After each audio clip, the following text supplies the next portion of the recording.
Hello, everybody. Welcome, welcome. How's everyone doing?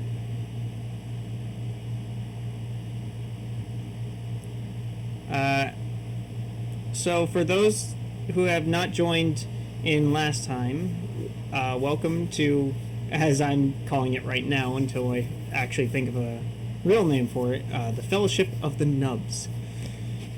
As most people here are very new to this fantastic game of D&D, but since we're going to get started again, I'm going to go down the list and have everyone reintroduce their characters. Just for people who hasn't previously seen before or just wants a little bit of a refresher. So starting off, Clint.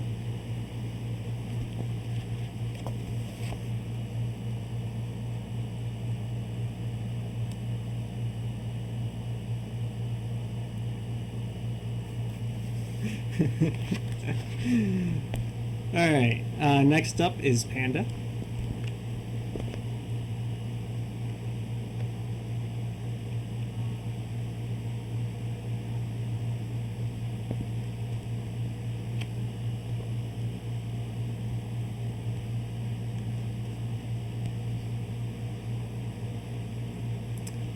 Up next is me. I am everything else, and including the character Yenrith Strawnmeyer. Gem Dragonborn, who happens to be that said father figure. Next up, Wyatt.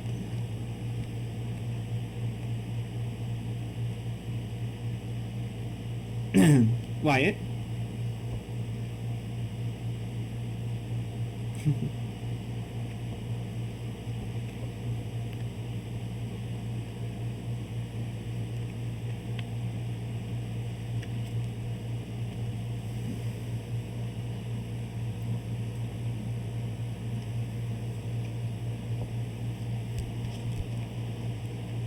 Alright, next off we have Nomad.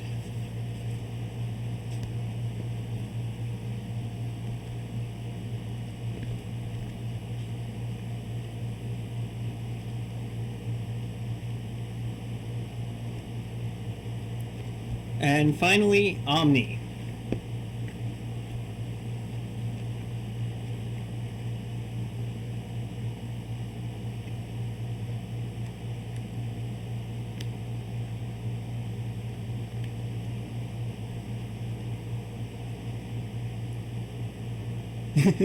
All mixed into one, Tinder and Alrighty. So, as we re-begin on our adventure, we are, well, the party is within the town of Phandalin after the dragon has recently ravaged the place. We've had a terror. Actually, do you know what? Before I do all this, does anyone else want to recount the story? Thus far.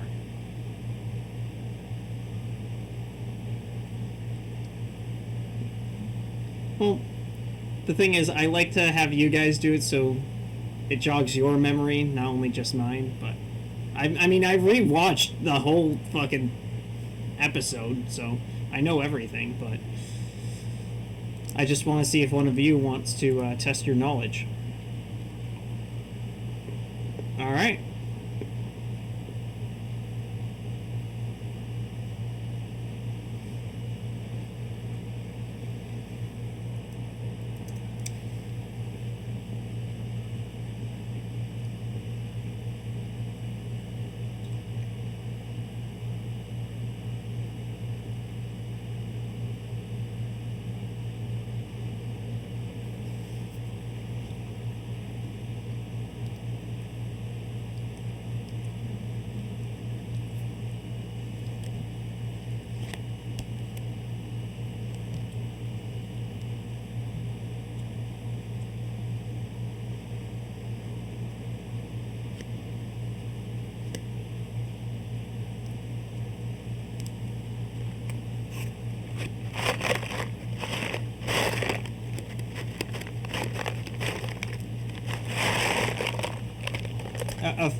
officially it was a manticore. Your characters just don't know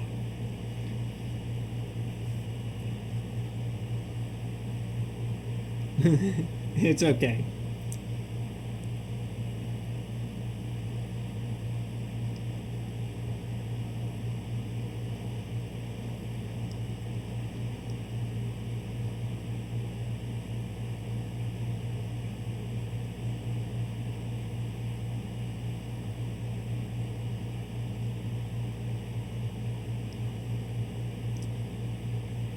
No, you pretty much got it. You've also learned secrets about the Lion Shield Coster's store owner. But generally, you guys got it down pat. So at where we left off, there's a little bit of a time skip between then and now, as you guys eventually, after calming down the mare, went back to Stonehill Inn, and that is where you rested for the night. It was not a very comfortable rest at all for many of you, as the whole roof of the inn itself was partially caved in, and at least half of the inn, inside and out, was covered with a thick layer of ice, making it quite the chilly night. But, however, as it turns to morning, there is something that does happen. I need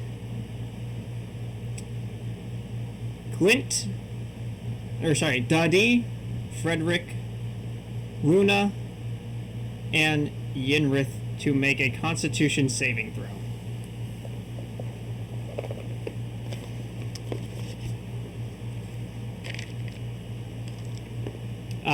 Please wait until I ask you.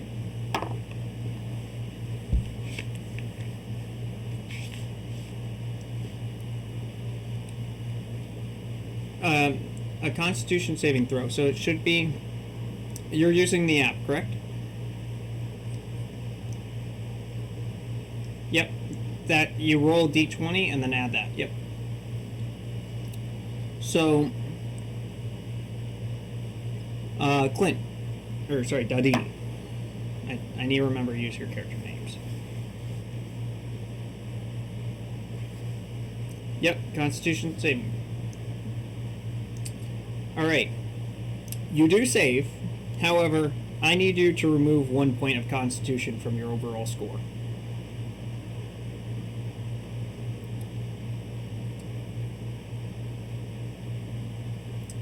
You are following the modifier table chart, so if it says so, then yes.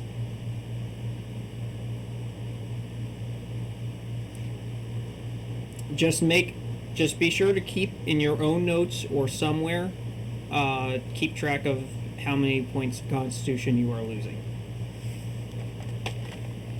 Alright, up next, let's see, who do I want to go next? Let's just go down the list.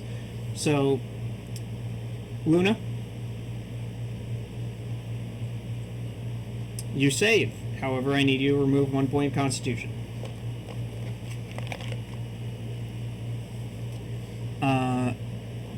Yinrith fails. And not only does he have 1 point of Constitution removed, but he also loses... where is it? Where's my damn D4? There it is. 2 points of maximum HP. And then, finally, Frederick.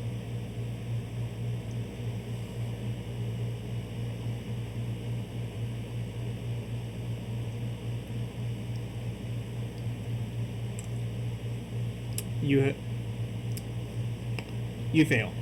Sadly.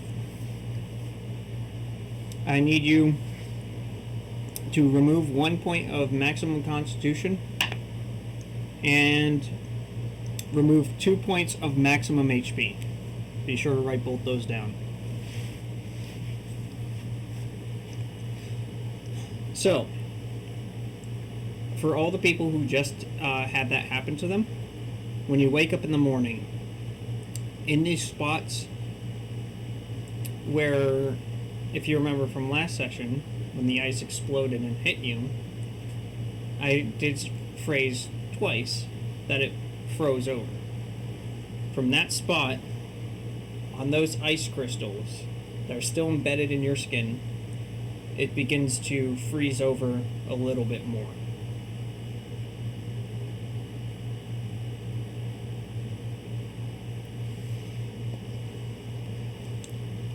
So, now that that's out of the way, who's ready to begin the day?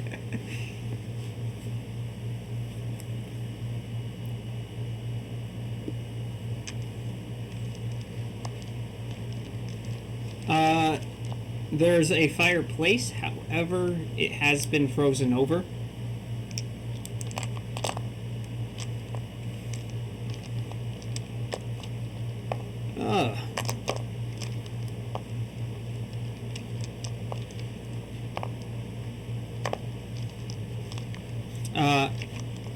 If you're checking to make sure it's magical, please roll an Arcana.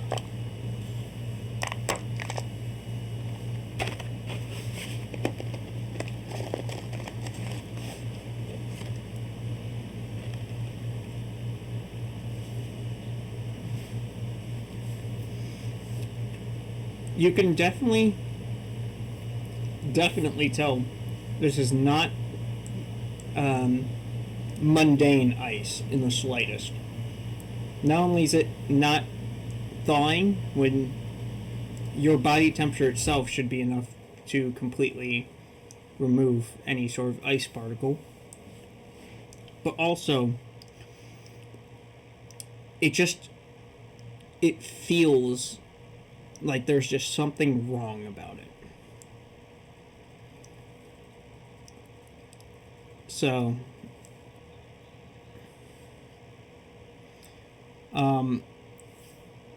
you do not know anything else about it, however. So, but you do have the researcher, right? Researcher trait?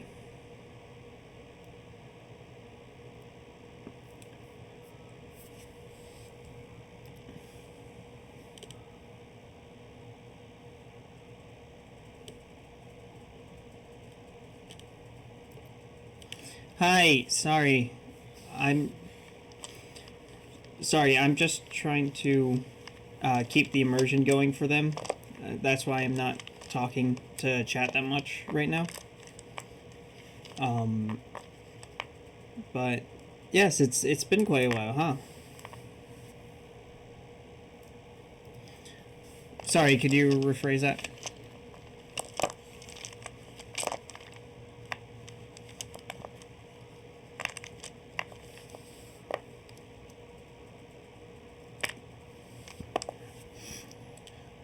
You know that there is actually a place in Phandalin that you could go to.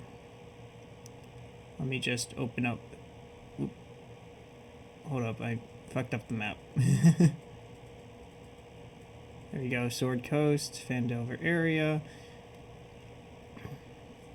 Alright, where is Neverwinter? That it? Yes. So you do know in the great city of Neverwinter that there should be at least someone, whether a mage or a past adventurer, that should have at least know what's going on.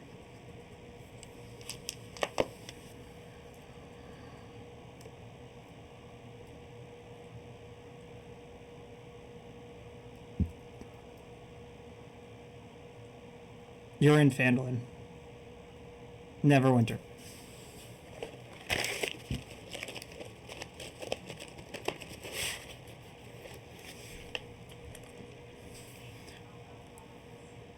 Well, considering it's probably going to freeze us over if we don't do anything, probably for the best bet.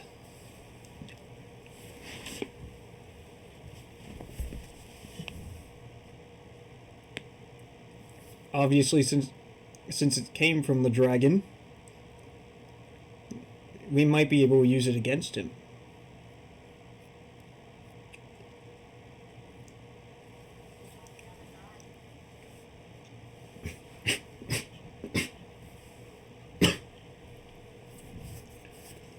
So we all prepare to leave? Anyone else want to talk before we leave? Go anywhere?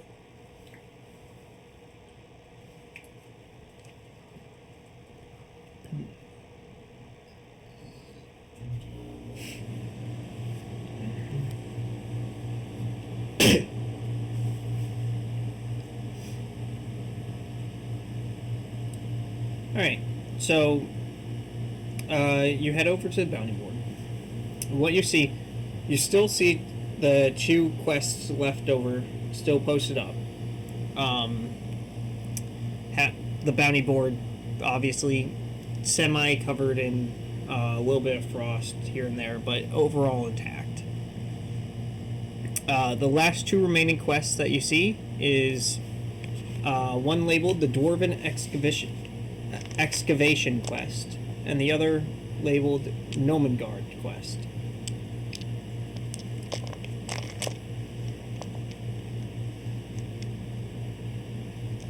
They are currently on screen if you guys wish to read them.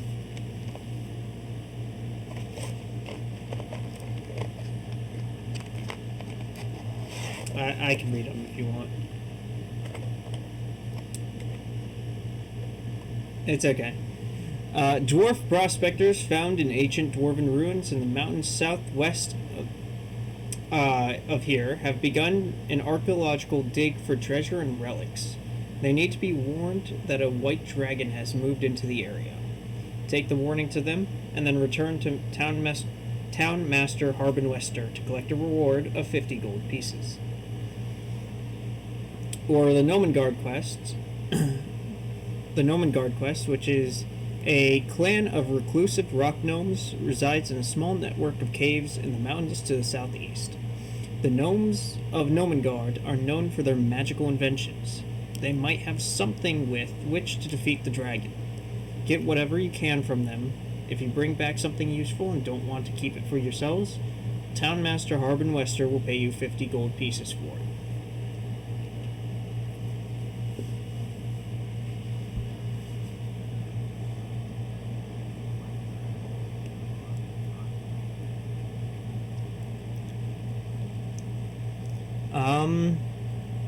Do you know what? I will say the quests do have locations posted with it. So, obviously, they are both to the south, southeast, and southwest.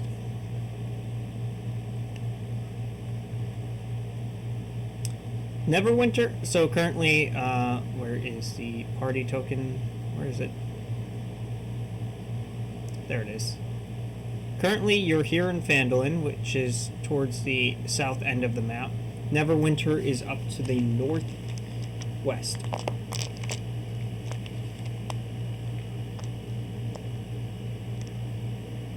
Pretty much.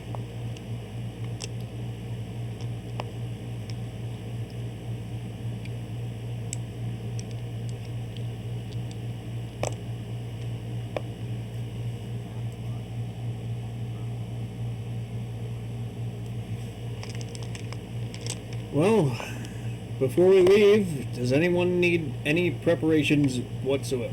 It's going to be a couple days' travel.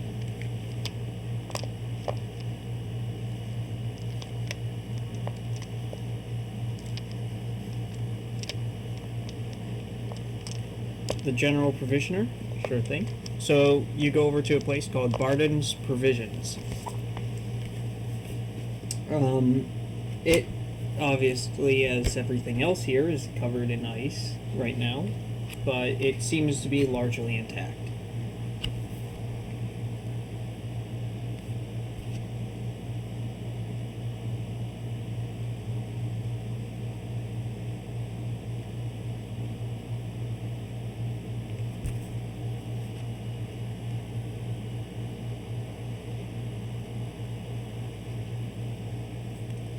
I did tell you guys, but you have gotten, let's see here, 25 gold pieces. It's up to you guys if we want to have a pooled resource, or if you guys want to try keeping track of your own.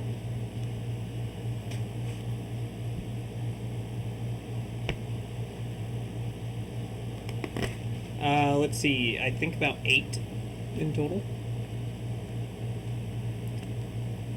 It might just be the best to have a pooled resource, but it's up to you guys.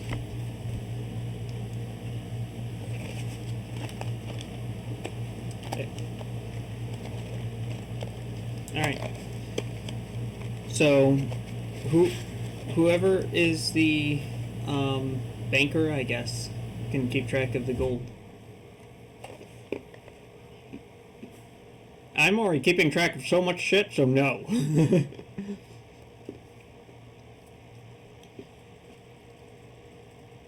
Okay.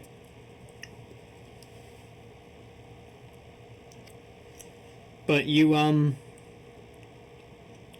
let's see here. Where is the...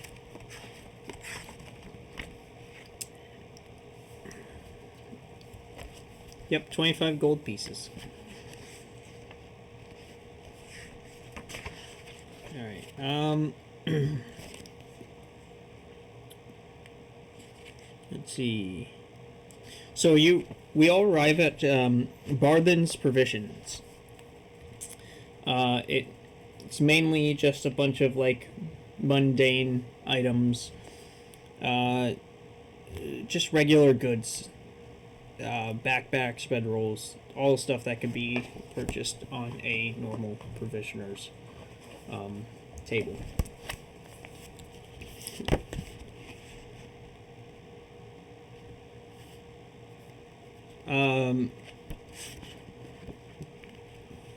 Shopkeep. Aye, there's not much I could do else. What can I do you for?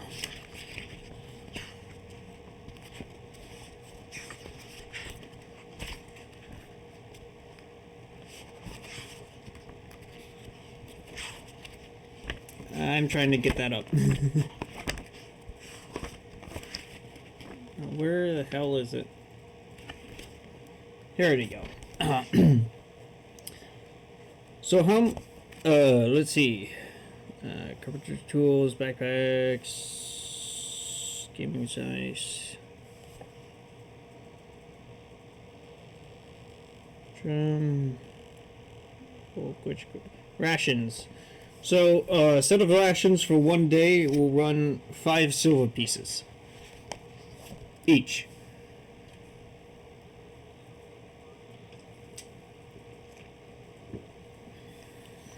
Aye, here you go.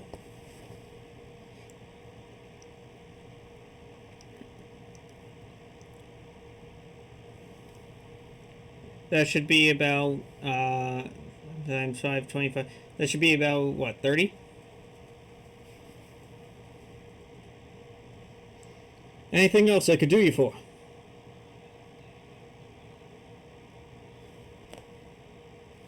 Alrighty. And that should be under whetstone.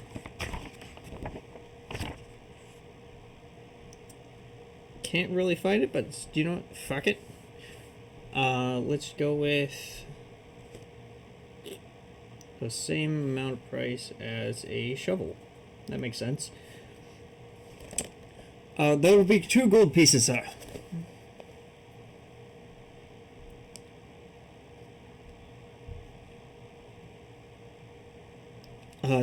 No, I do not personally sell wine here.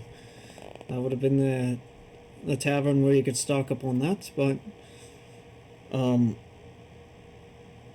if it would be of interest to you, I could also get you a whetstone to help keep that axe mighty sharp for the road ahead. Oh, 1 copper piece. Oh, thank you. Pleasure doing business with you. If you have any questions about the road ahead or anything like that, feel free to ask.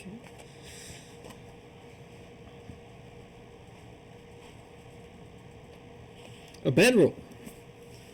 That would be 1 gold piece each.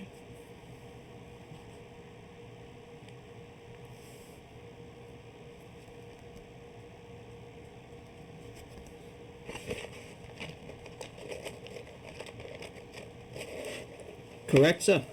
2 gold pieces.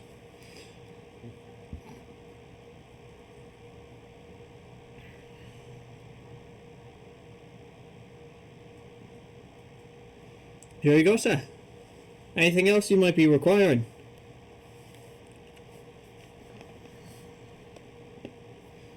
Anyone else here?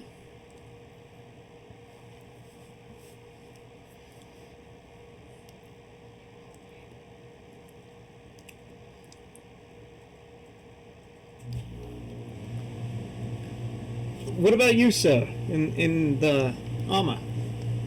That mighty impressive sword on your back.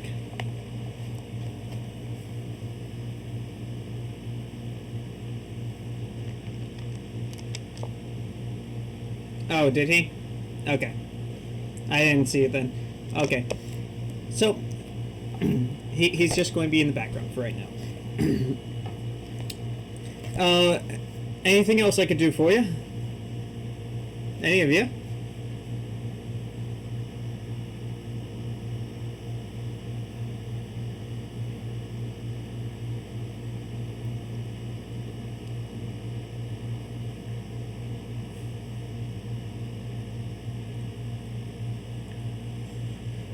Not really much.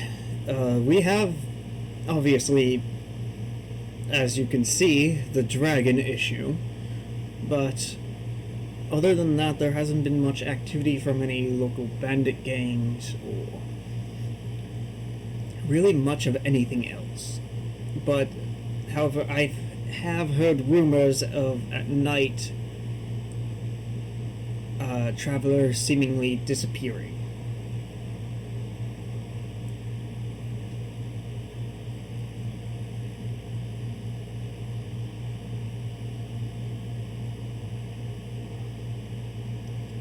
From what I've heard, when they disappear, they leave everything behind.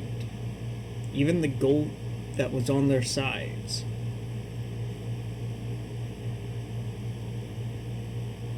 Those do go away, but from what I hear, they leave everything of valuable, the carts, and even sometimes the horses themselves. It's strange. A bandit would normally just take all that. I'm sure I didn't.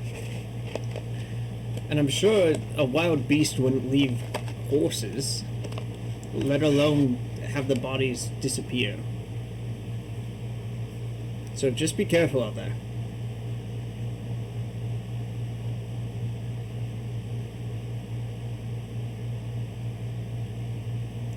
And you said you're on your way to Neverwinter, right?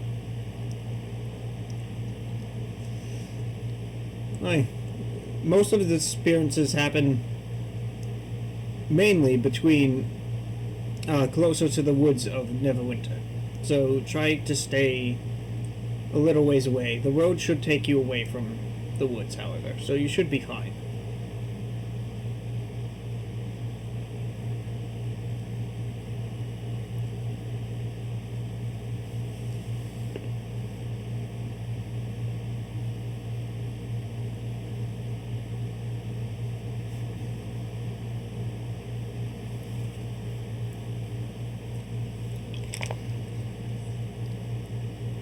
As ready as ever.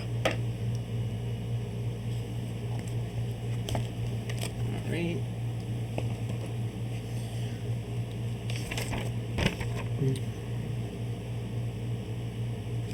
Alrighty. As we begin our journey, do we hire carts or are we going on foot? Oh, it's very much of an option, and very much will change how long it will take and what happens. Normally, horse carts run about 5 gold per day.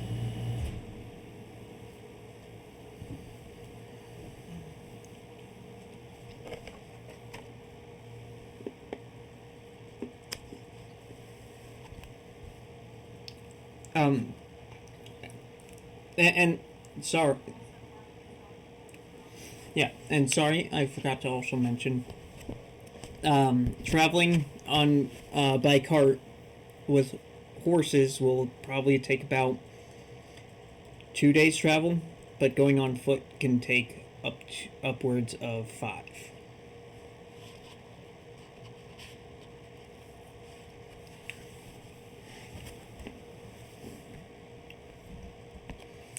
$5 gold period per day.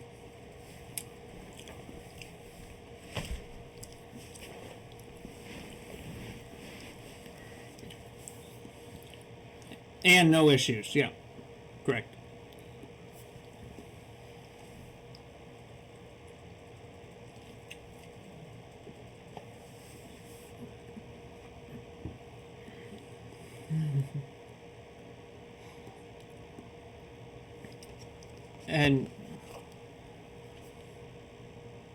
And just so it's out there, because I'm not going to bother trying to keep track of it. If you also want to put in to the total gold amount, where is it? I apologize. I'm trying to look for it. I'm just going to tell you guys what Yenrith has, just so it's out of the way.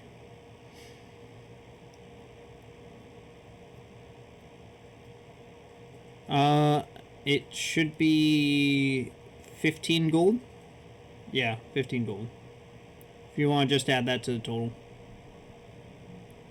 the party total, so just so that's less of a thing I have to keep track of.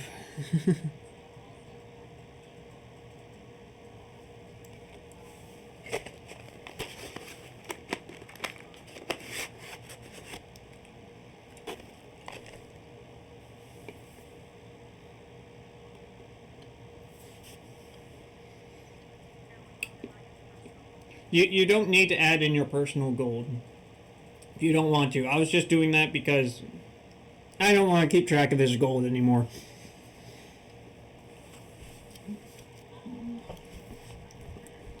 Yeah.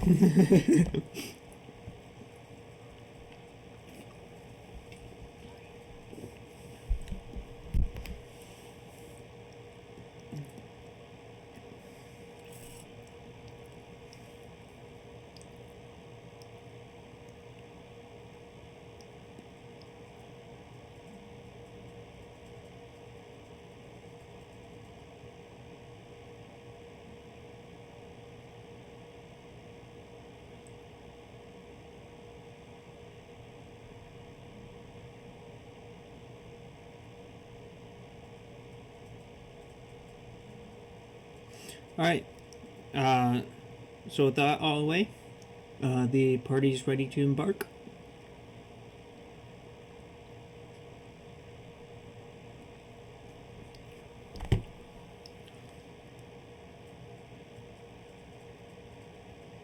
Okay. So as it's chipped in and the cart has been purchased,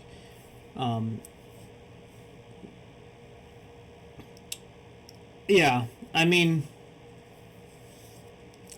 yeah, essentially,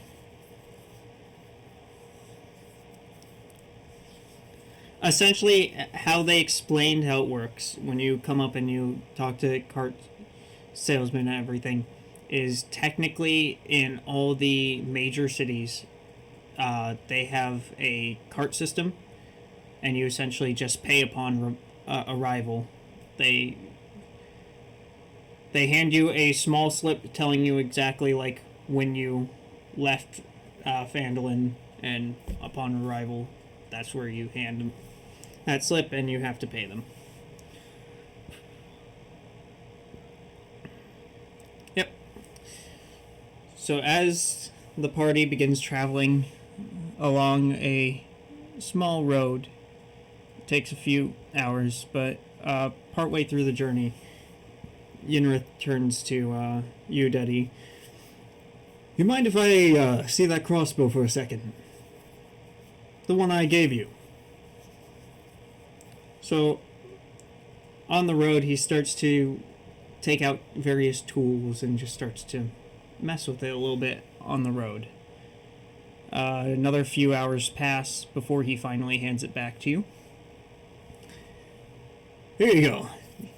So, now when the crossbow is a little bit heavier, you can see a bunch of like mechanical gears all over it, along with essentially like a weird lever at the basically towards the bottom of the trigger. Think of it like a lever action rifle type thing. Well, why don't you cock that lever there?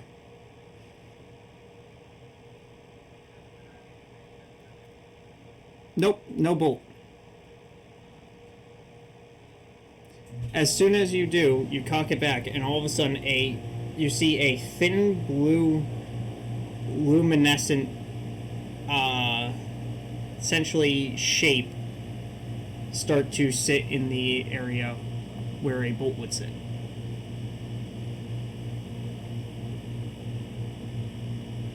Well, I learned a few tricks reading a lot the other night, and well, with a little bit of tinkering, I managed to make this weapon not need bolts.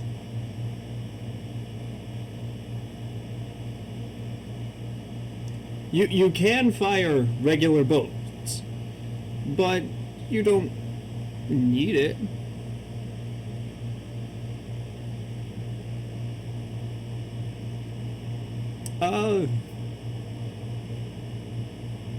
I honestly don't know myself at this point. It just sort of happened. But essentially what you could do is you could either fire that, and it will take... I'm going to explain this out of character a little bit. Like in character, but sort of meta. You could fire it without needing to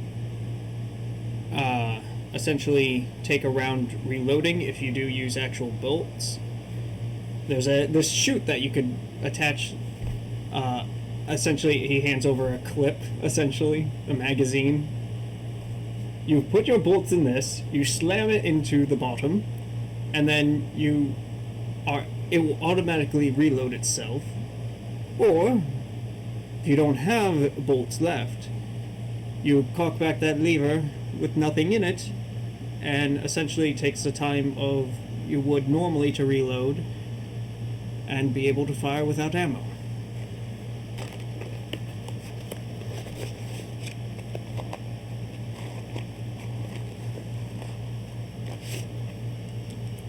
So yes, it's now a +1 weapon. It has a +1 bonus to attack and damage rolls, and you ignore the loading property if you have ammo. If not, you have to load it, but it will not take up any ammunition.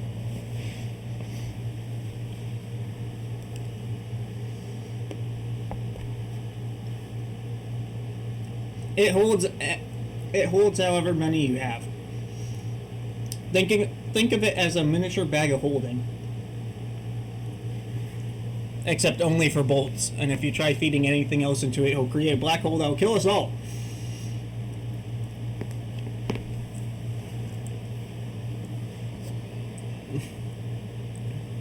Probably not the best that you even attempted. I myself don't even fully know how it works. So, anyways, as the traveling continues. Huh?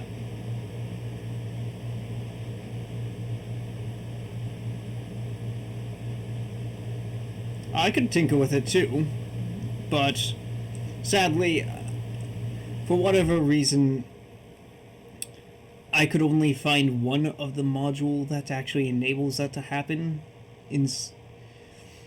So, if you want to have that property, I would have to dismantle the crossbow and return it back to normal. However, I can give you something. Do you have any sort of dagger? Or... well... or anything that you want thrown. Does anyone have anything they want thrown?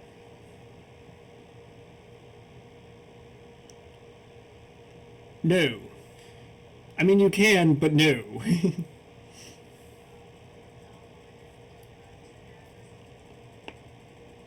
I could only do one. Okay. So he begins to do that. Another couple hours pass before the sun starts to begin to set. And he finally hands you back a dagger. This dagger has a bunch of weird mechanical parts all over it. And it seems obviously a lot heavier than it normally is, but why don't you give this a try? Try throwing it.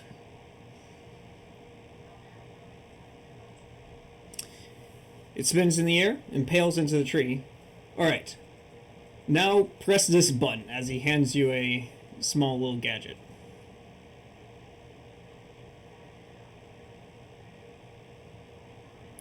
You might want to press it quickly, we're getting out of range.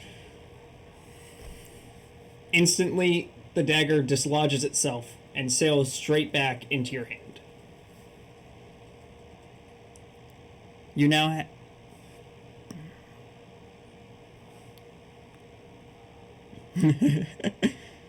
okay, so also I forgot to mention one other thing. You do see a thin line of blue ethereal light on the edge of the blade. From now on. What you now have is a returning weapon. It's a +1 dagger now.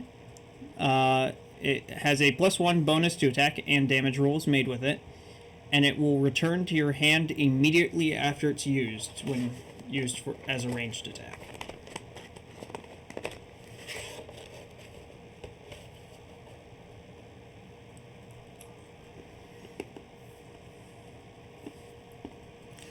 Anyone else? I could do one more thing.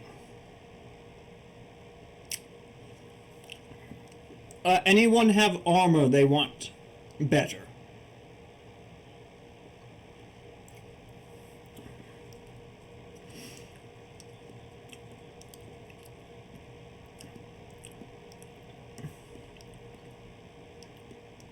So you hand over your chainmail.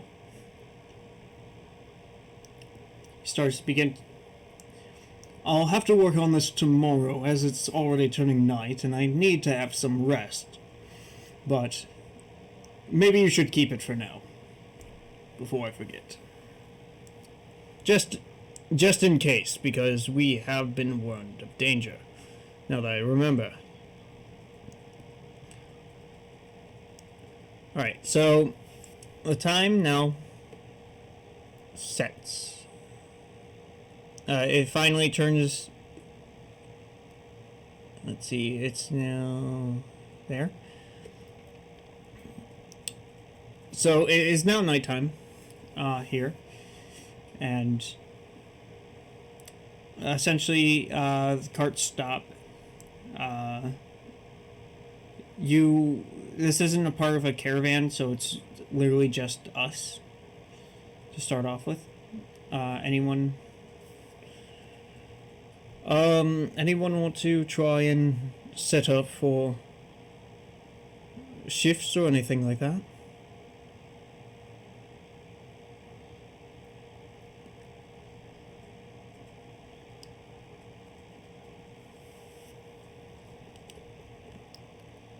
Well, there's a fairly large amount of us, so...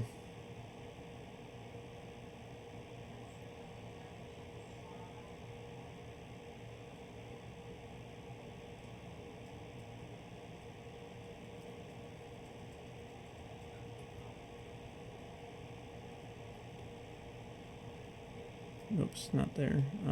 Where is there? Which party? Alright, so essentially, where do we want to set up? Here's the map. We have, essentially a small ravine surrounded by woods on either side. We could set up anywhere along here.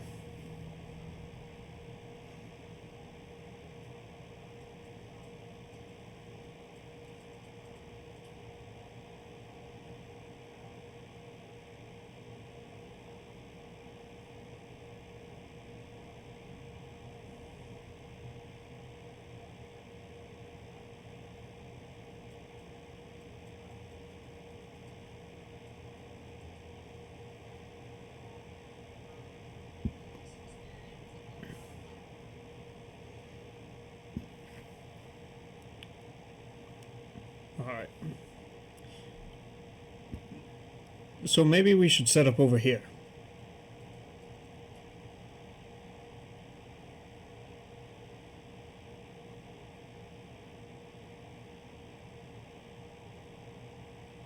Just going to place everyone's characters around.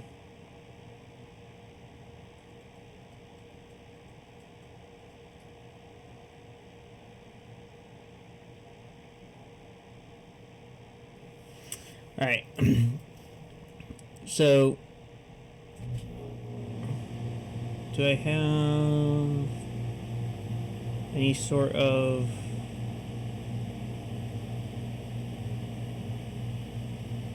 campfire or anything like that that I could have to represent? Whatever. Imagine there's a campfire there. So, who's taking first shift?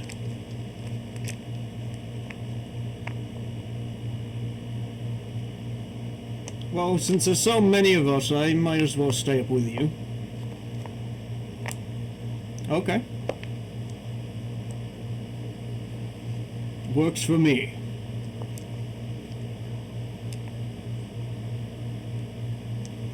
So, you're going to sleep. Yenrith will be taking rest. Daddy, how about you? Okay. Quiet. Or sorry, yeah, boy.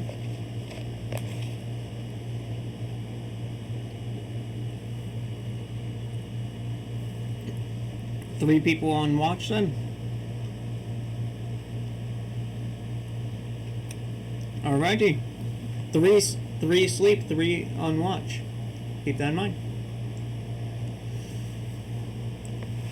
Alright. As finally the sun completely sets, essentially the glow of the campfire only produces light for about, give or take, probably 30 feet at best.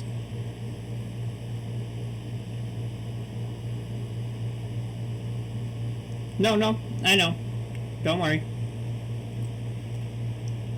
You don't need to say if you have dark vision or not. I know who has dark vision. I believe Goliaths do not have dark vision. So, the only one who has dark vision would be Atin.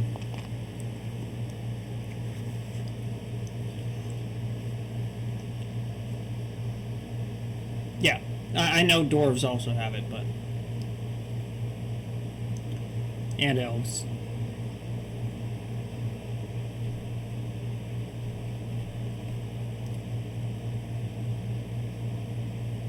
Gotcha. Alrighty. So as the night continues, about an hour passes with not really much going on. But I need everyone awake to make a general perception check real quick. Because I'm assuming you're on guard looking, actively looking for things, right?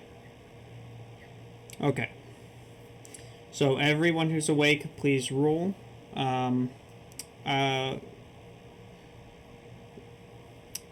Your boy, what do you get first?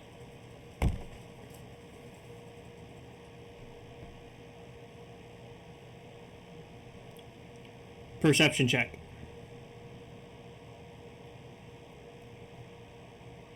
Nat 20? Oh, a D20, yep. D20, add your perception.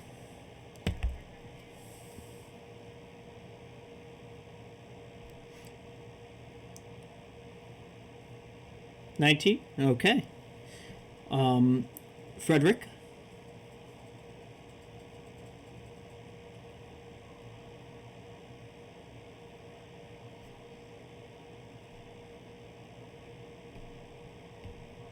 Yep, perception check.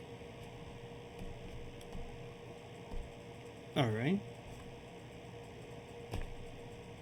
Nice. Good numbers, good numbers. Tim?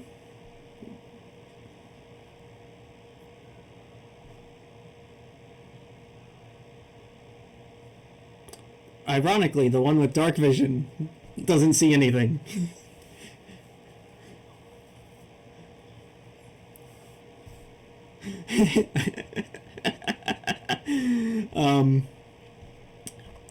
As night continues, there's a little bit of crackling in the woods. Generally, a very calm night. There's a rustle in a bush behind one of you, but upon inspecting, you can't really see much due to the darkness. Atem just kind of staring at the ground or mesmerized by the fire. You know, the fire's very persuasive at times, so got to keep an eye on it.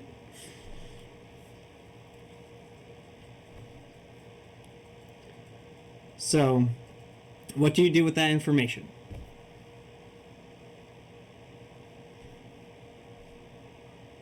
You have multiple choices of what you could do. You could go investigate by yourself. You can just sit and see what happens, or you can wake up the party and attempt to go together.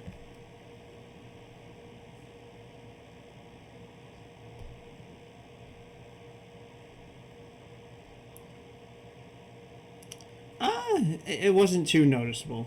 If it's large, it sounds far away, but it could also be small and close.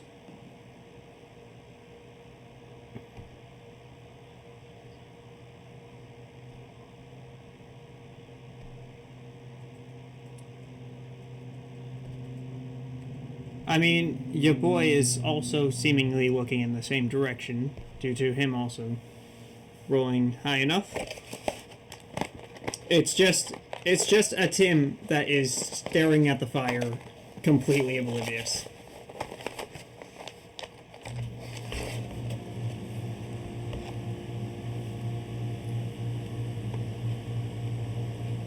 Okay.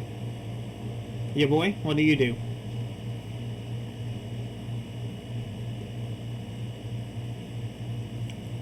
Alright. Do you take a torch?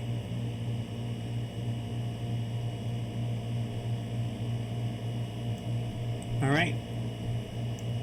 Please mark one torch off of your equipment.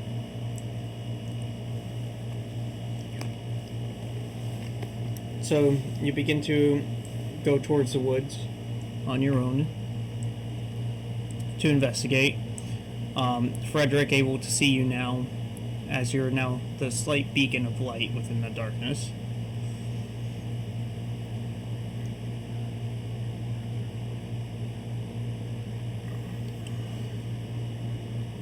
Yeah, no, he's not sneaking or anything, so yeah, you notice.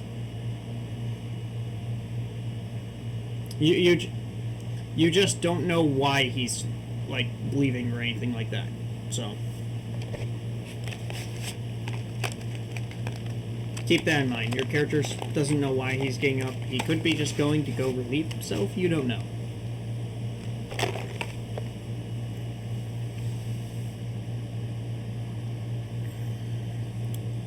Okay. They're a humanoid creature.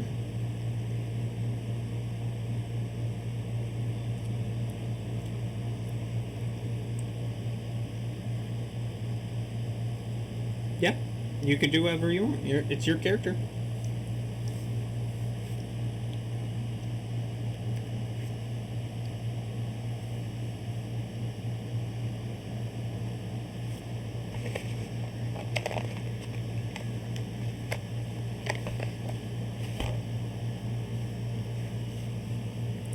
So you're just ready? Okay. You go up to the clearing of the woods, torch ablaze, and you begin to... Are you now going to enter the woods, or are you staying put and just listening?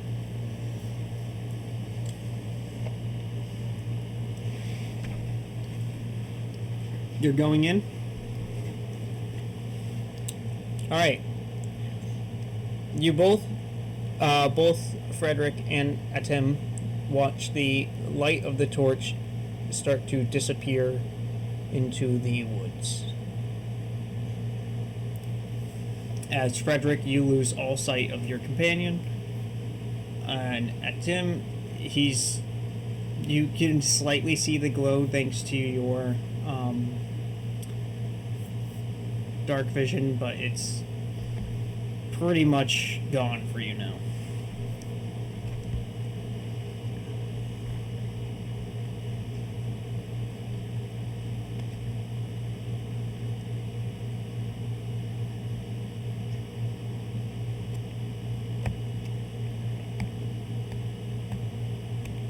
So you interrupt the sleep. Alright. Everyone who's just been nudged awake, take 1 level of exhaustion.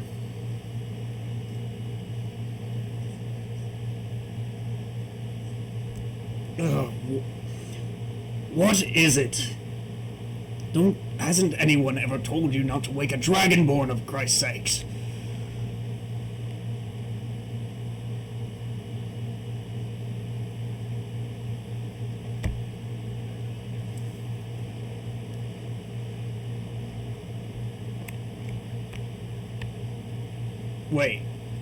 Wait, let me get this straight. You heard a noise, and instead of sticking by the group, you let one of us leave by himself into the woods, which we were warned to stay out of.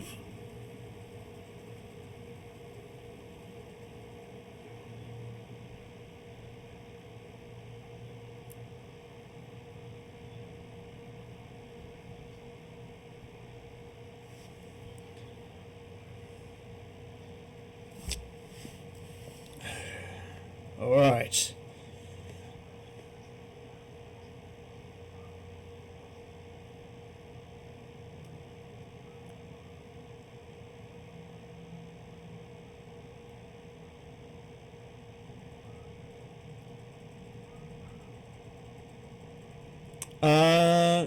Okay, go ahead and roll a performance check to see how loud that is.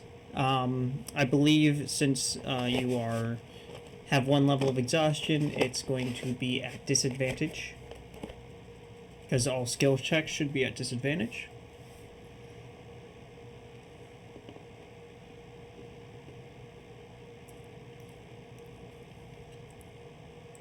Yep.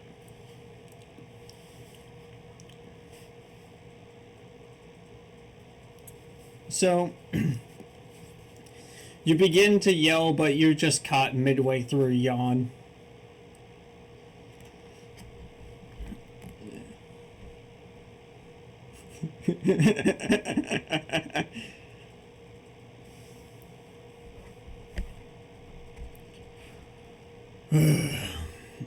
All right. Well,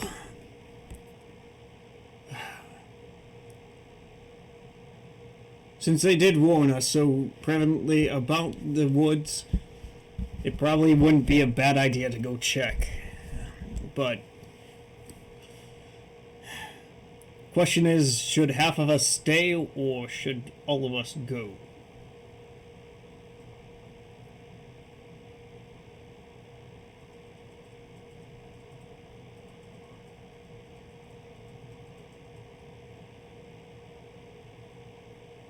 All right.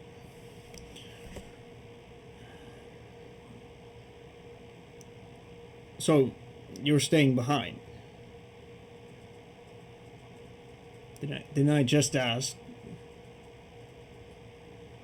No, dude. Dude. No. Dude, I'm not. Okay. So all this No one's upset. I'm just playing my character how I would. Yeah. No, you're good. Yeah, no, it's all a good time. I'm not upset. Why would I be upset? I'm happy with whatever happens here. Alright. Well, if you're staying behind, I might as well stay behind with you.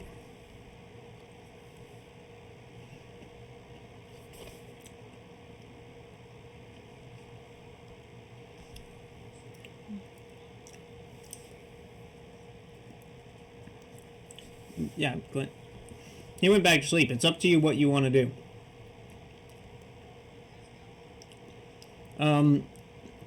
Your boy already left. Tim is already going. Is pretty much entering the woods now. Frederick and Yinrith are staying. And Daddy is asleep.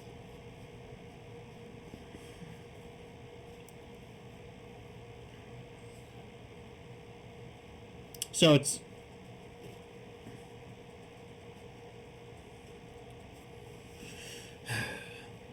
If you're leaving, at least be careful.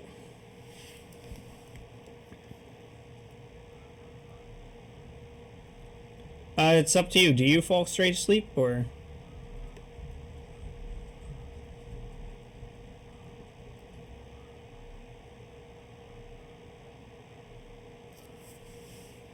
She's a half elf, isn't she? Halfling. Halfling does not have dark vision, right?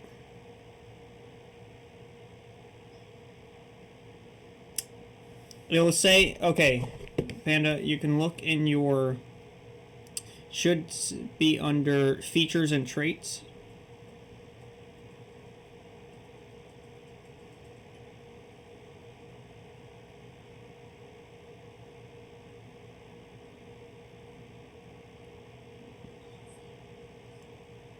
Yeah, it should be under racial traits.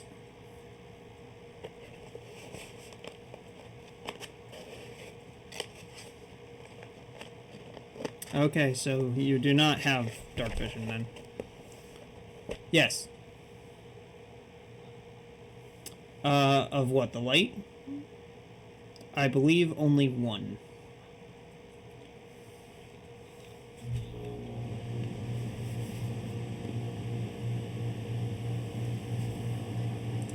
How much light does it give?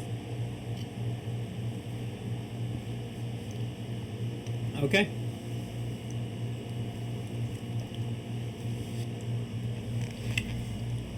Listen to me. Before you leave, just be careful, alright? I'd rather not find your corpse in the woods later.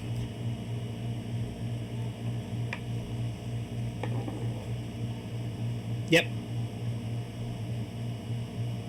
I mean, that was mainly a joke. It's just... It's infinite. No, it has to be...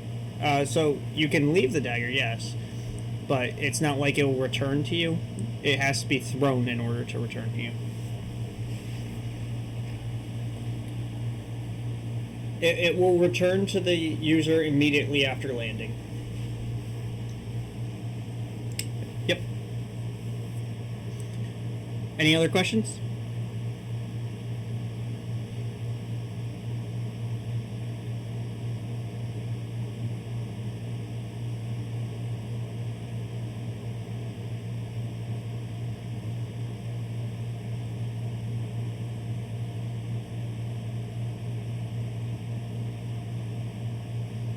Oh, it's fine.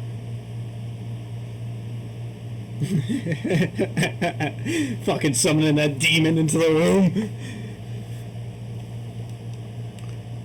So please just ignore the screen, you guys, as I now need to go grab some figures.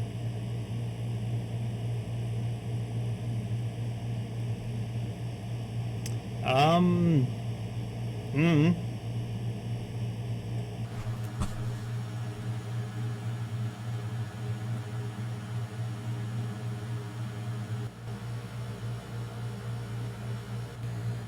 Yep, 1 hour.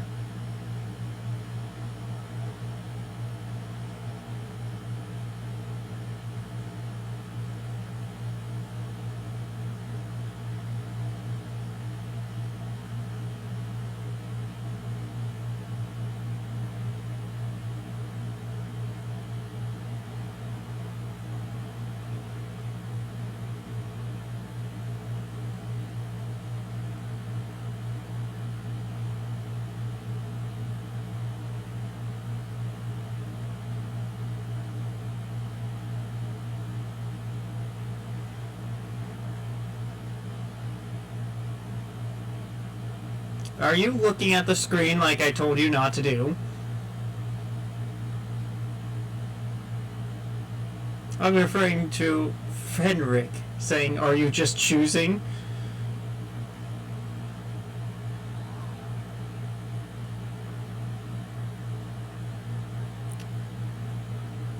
I said, do not look! No looky.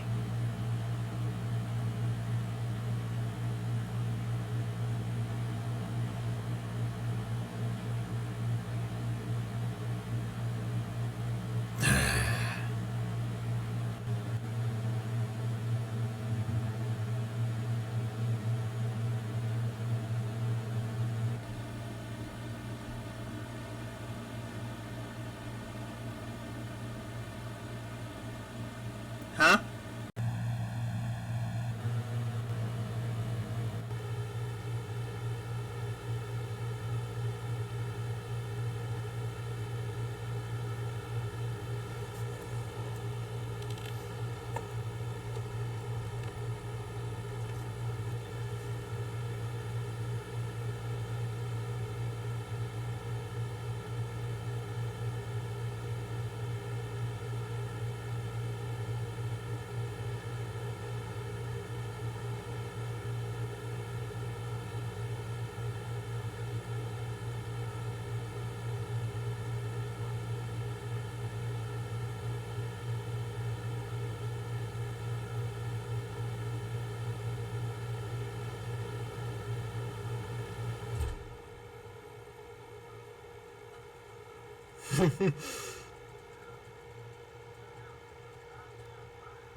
Where is it? There's one of them.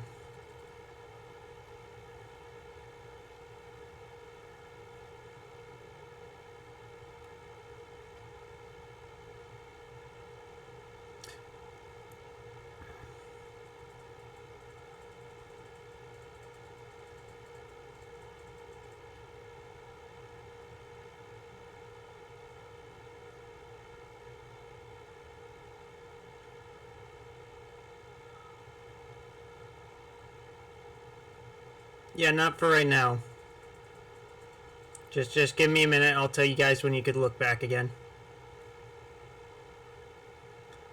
I'm just trying to gather pieces for the encounter.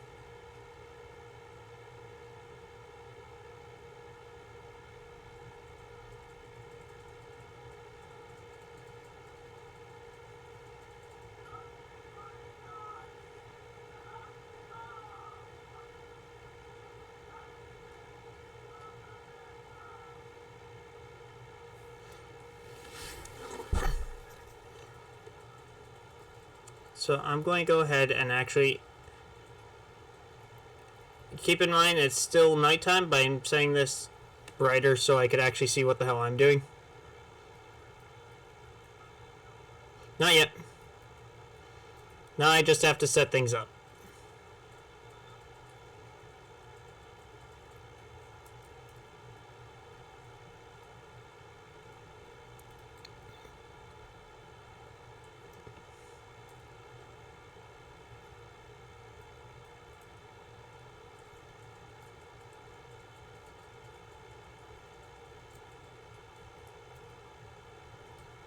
And that should be all my pieces. Yep.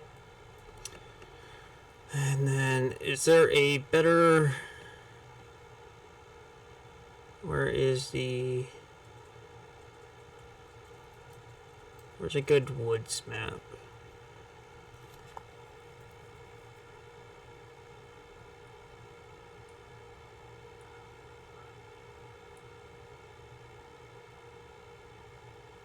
Oh no.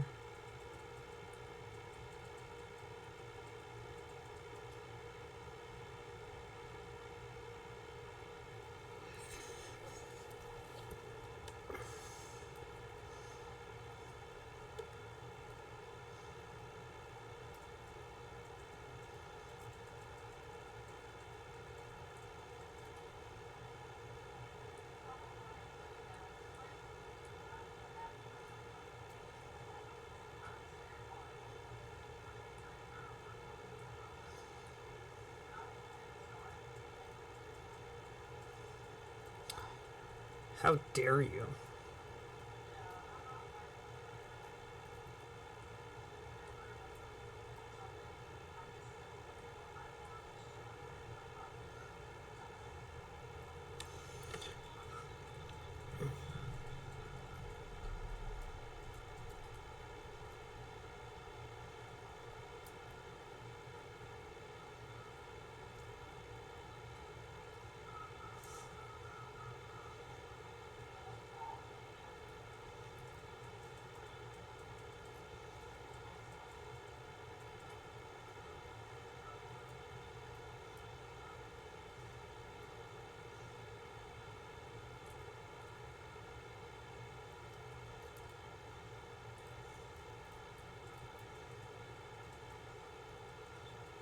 Alright.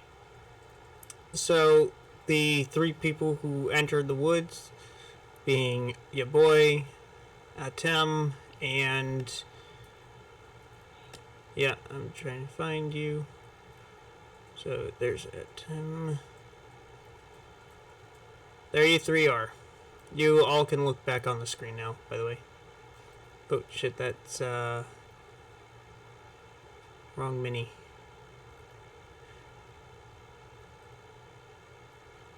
There you are, Luna. Alright.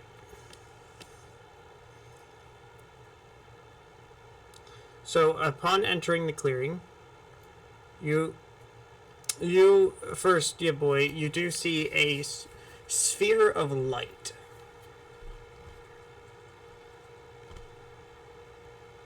And shortly after, as they follow you in, so does Atem and Luna.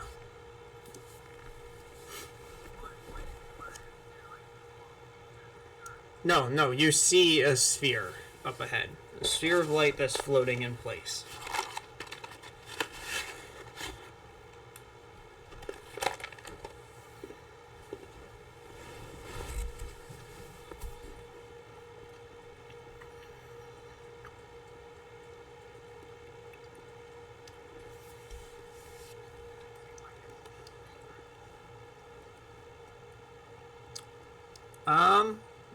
It's sort of like blinking in and out of existence, but overall standing or being in the same spot. Yes, all you guys have reached here.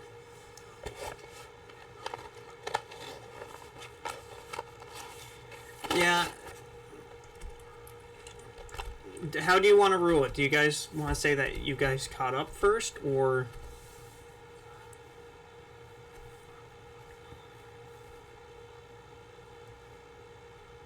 Okay, yeah. So he waits by the tree over here, just sort of watching it.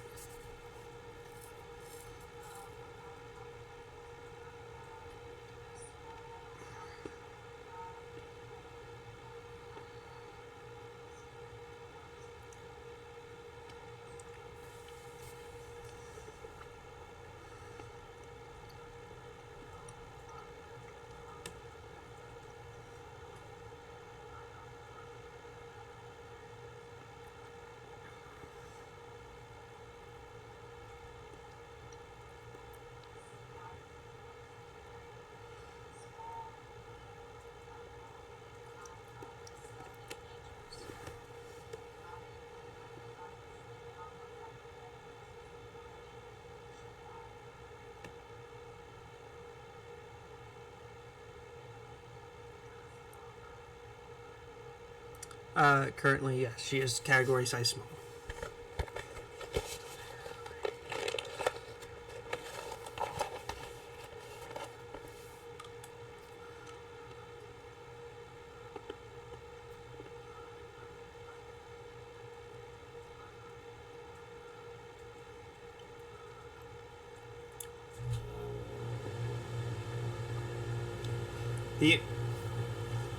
The only issue with that being Minor Illusion is not only a stationary spell, but if I remember correctly, it's up to a certain size, which is normally about 5 by 5.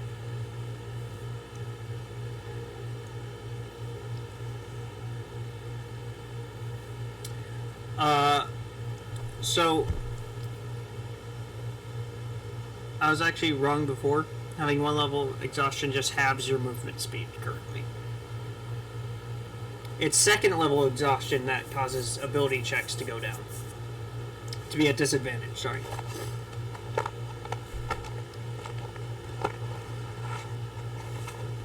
No problem. No, that was a mistake by me, and you didn't pass anyways.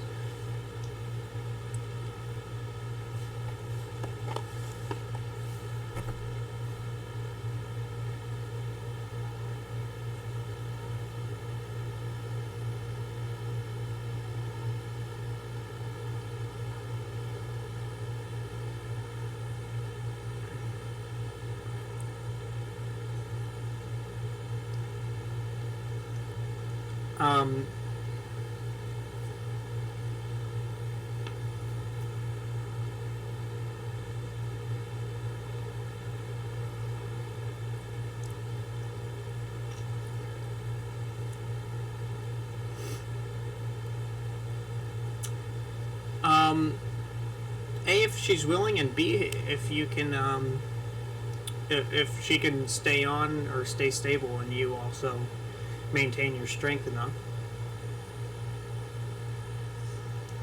Well, you're small, but yes, but you still have a bag full of adventuring gear.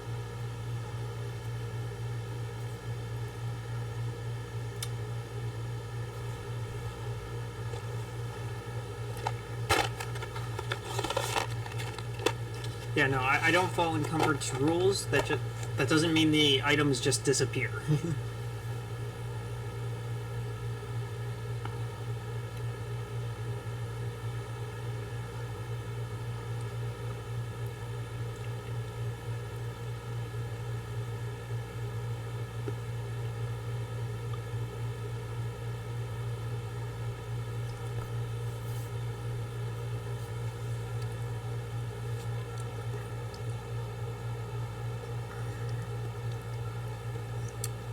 Alright, I need a acrobatics check by you to see if you can maintain your stability for now.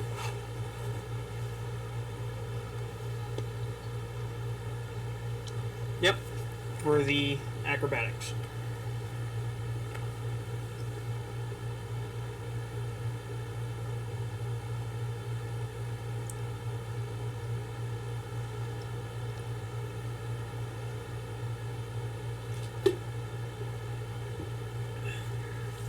It's okay. Take your time.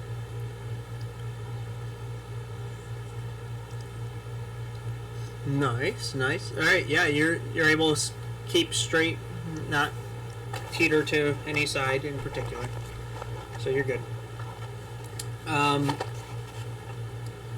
Do any of you approach it whatsoever?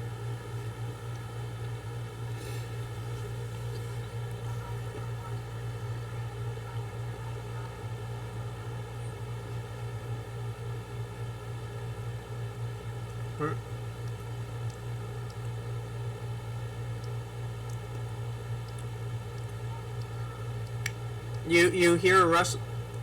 Sorry, you guys hear rustling behind, off to the side of you, as a small creature darts out of the bushes.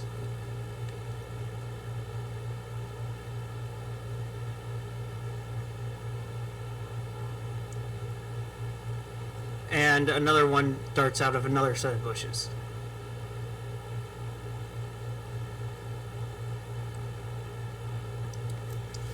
One appears to be a rabbit. The other appears to be a squirrel. Do you wish to do an investigation check or perception to see further in? Oh.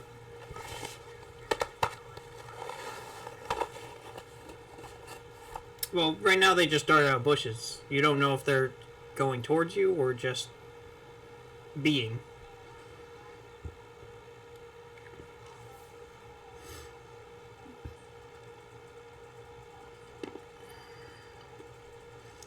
Roll perception. And then Panda, or sorry, Luna, what do you get?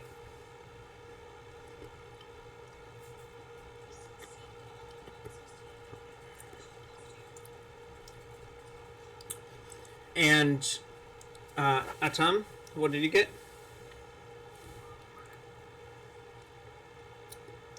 Atom, especially because of your dark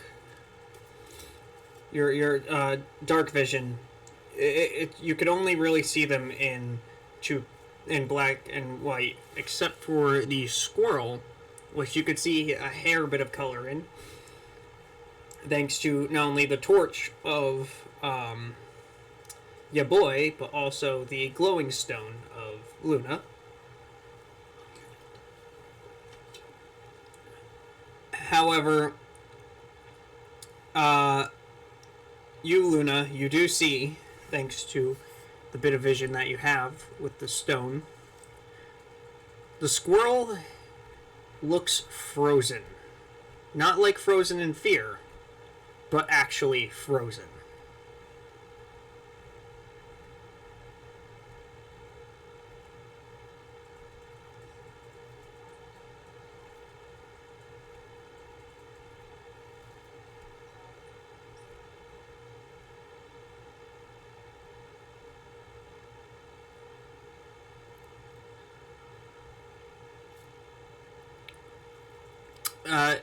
You see a hair bit of color, and it seems to be like a whitish kind of reflection.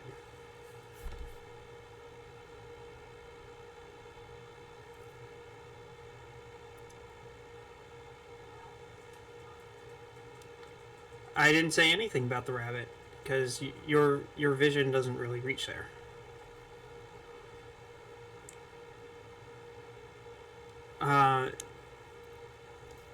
I mean, you got pretty much all the information out of it already. Your character could see the same thing if you want.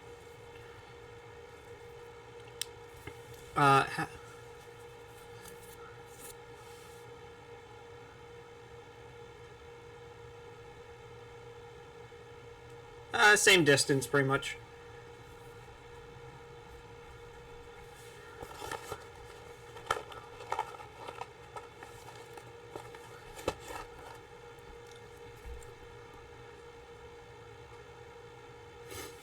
They're technically same distance. They're 15 feet away from you both ways.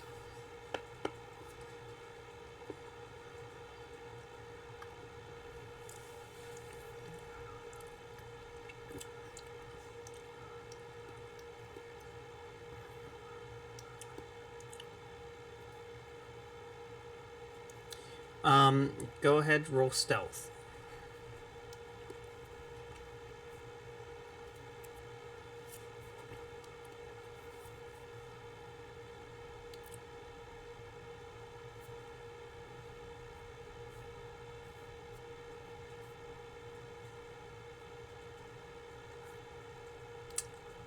I mean, it's a dumb animal. You don't need to be that stealthy. Or, well, I mean, in your mind, you're probably hidden from it, I should say. So you go straight up to it?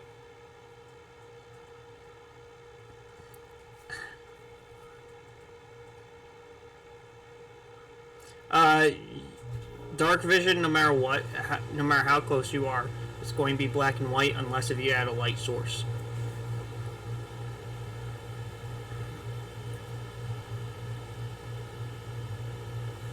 You're already 15 feet of it.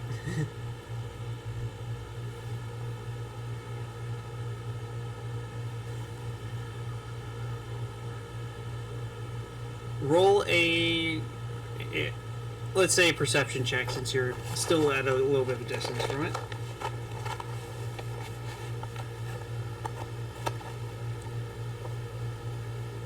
It looks pretty normal. Actually, it kind of blends in with the ground. What rabbit are we talking about again?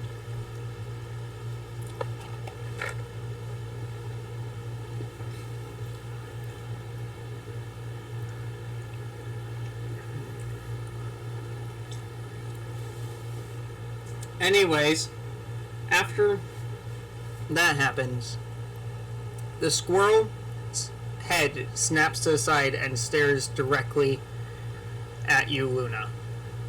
As the rabbit hops a little bit closer to Atom.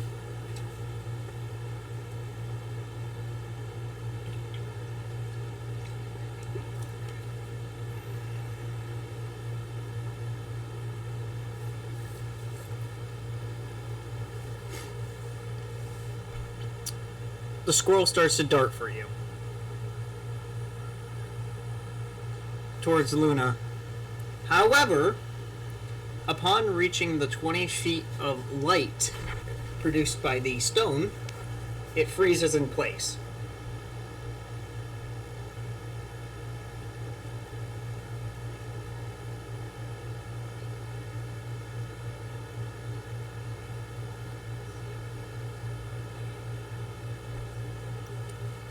And because someone is shrouded in darkness, the rabbit jumps.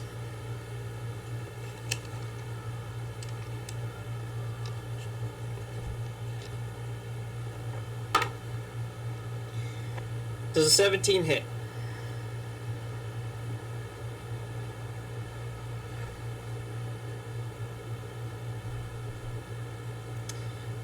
You take 2 points of frost damage as its fangs sink in. And strangely enough, ice seems to form.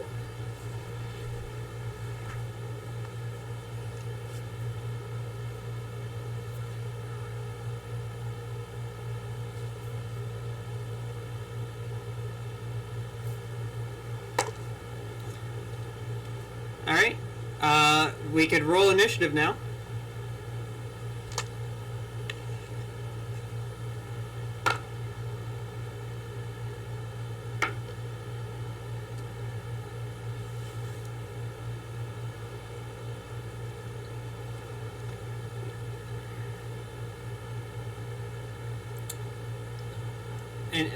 Initiative. So, Luna, what did you get? Alright. And then your boy, what did you get?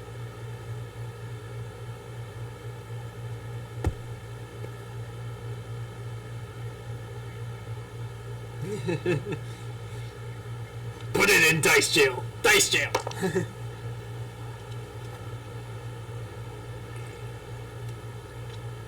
The D&D app? Oh yeah, it's real good. Initiative. So D20 and then... Alright, 17. And then Atom.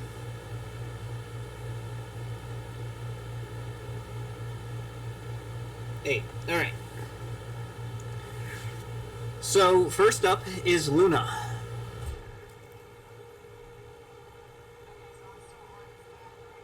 Correct.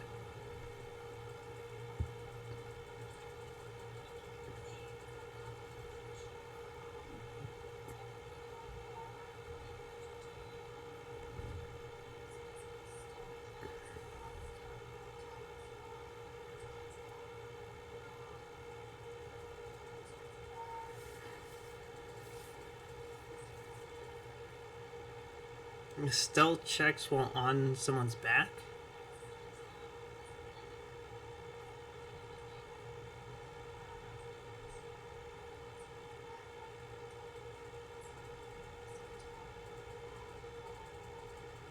So, the way that I look at stealth is there needs to be, like, something that you can do to sort of hide yourself. So how do you want to twist it in a way to where you could say that you're hidden?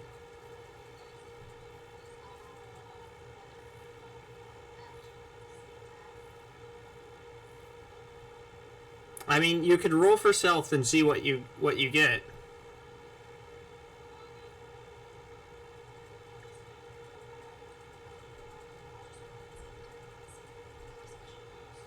Yeah, no, it's if you're previously stealth. Which, I don't know if you get now, or if it's later, but you'll get to do it as a bonus action. But...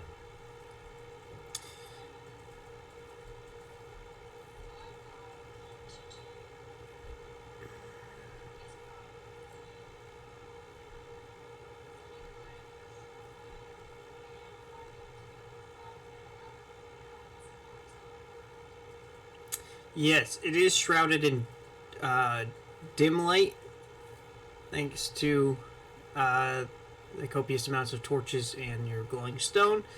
So that, however, will be at disadvantage.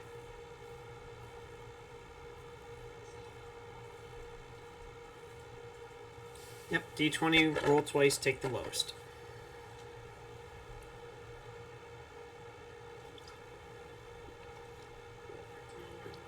$13. And then that's 13 total with your modifiers and everything. Okay.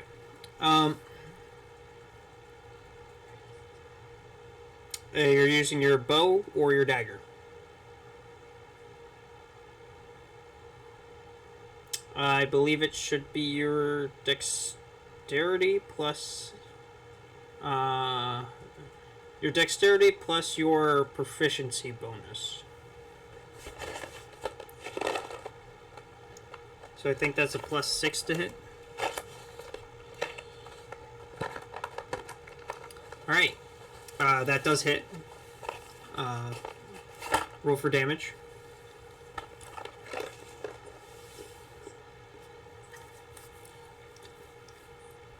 Take your time.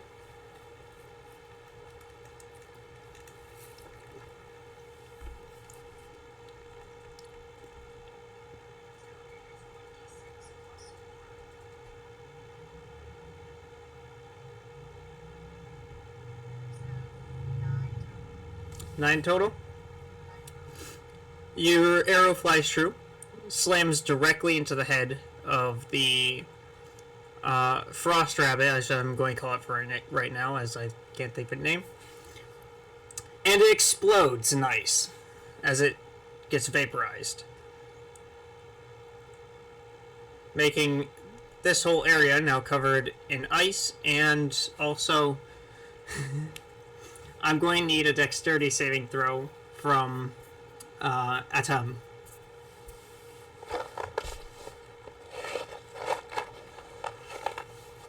It's okay. Right now, it's frozen in place.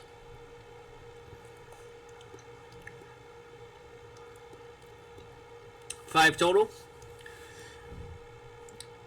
A lot of the ice shards does impact you, dealing 2 points of frost damage as you feel the ice start to freeze more on your body.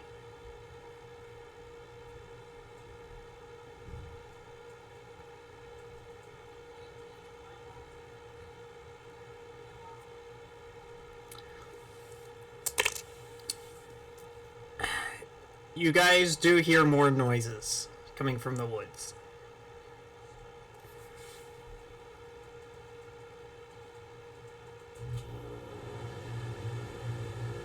So you guys run back. Next in turn order would be ya boy.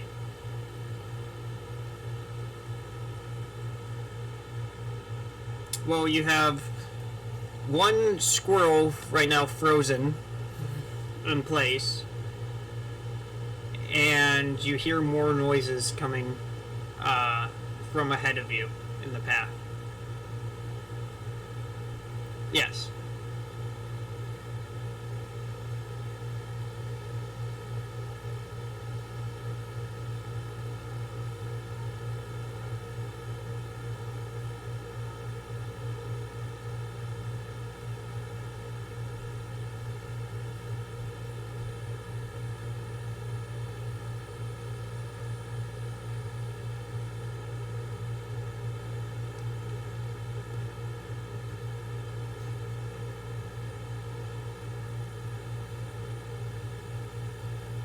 So you make your way back?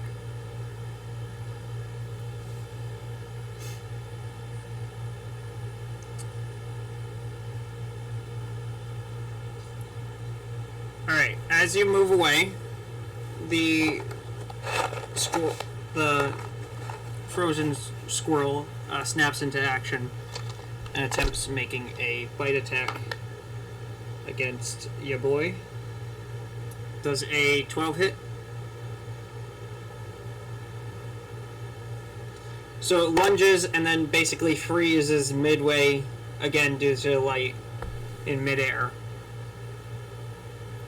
slamming down onto the ground right where you were as you moved away.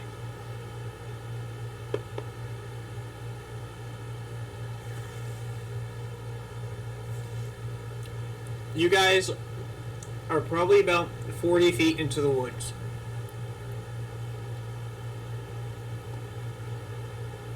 So that's 40 feet to the edge of the clearing, and I believe another 40, 35 till the camp proper.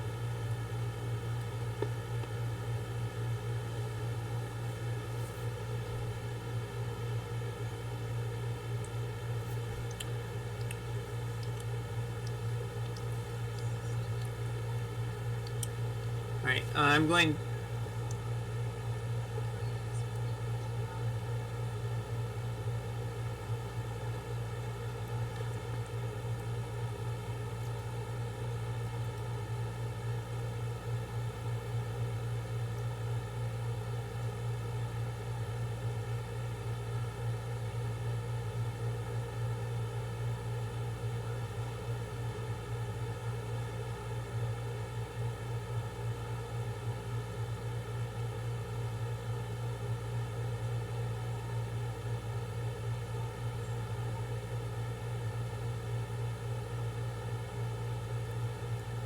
Alright, give me 1 second to set something up.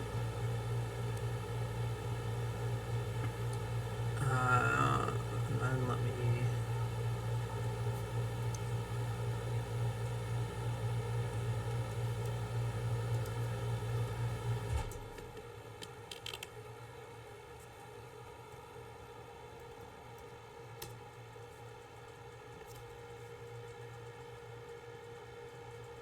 Just gotta change the music up, you know?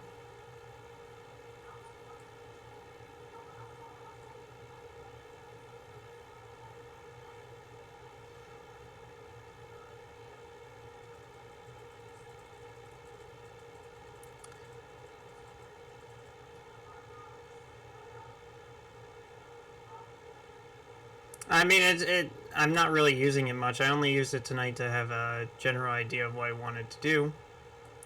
Or of what was going on, sorry. So, and I'm just using it as a way to now keep track of music. Alright, so let's go back to Vandover area, and then, yeah, Road to Phandalin is where we were, with, Bart's not here, that's right. So, there's that.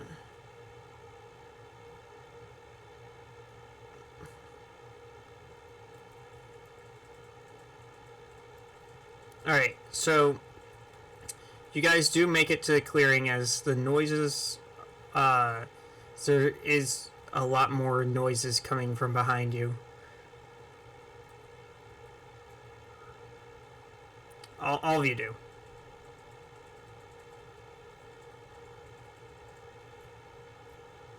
So you guys make it back to the group. Relatively easy. You are faster than whatever's chasing you currently.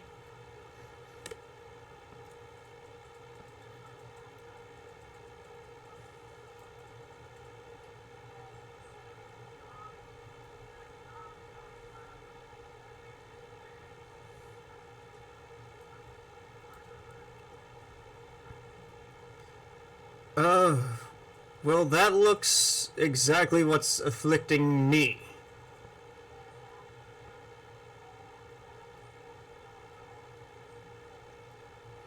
A rabbit?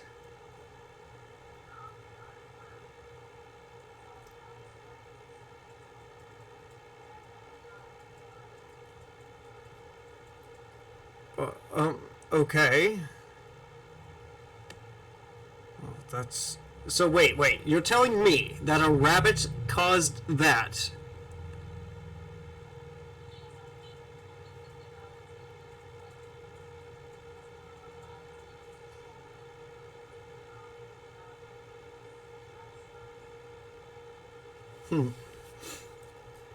Interesting.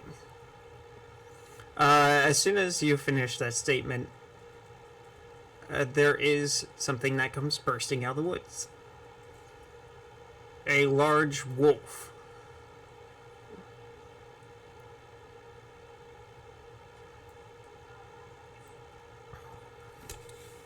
You may.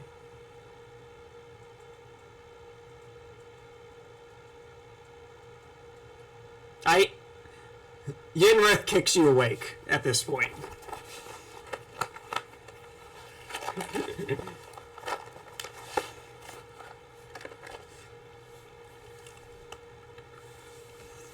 You might want to get your axe ready.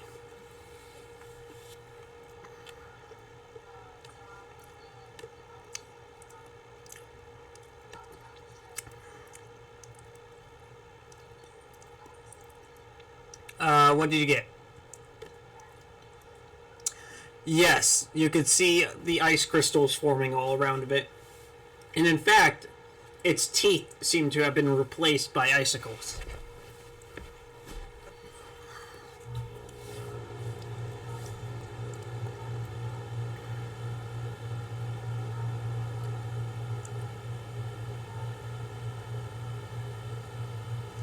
I now need everyone to roll initiative.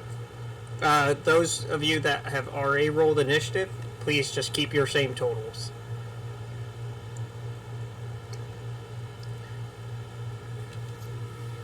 Yeah. Oh. What did you say?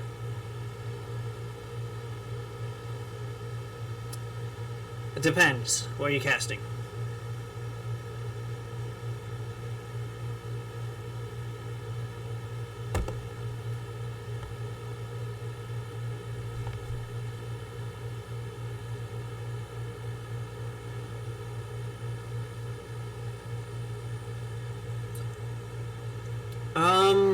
Let's see, it's lightened due to a spell effect. Does that include spells?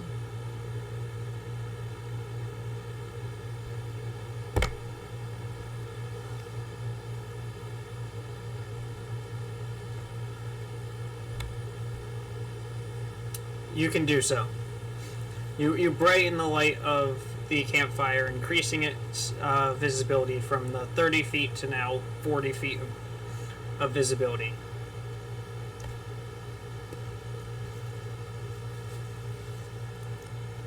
And the campfire, let me just go ahead and put a circle, is right here.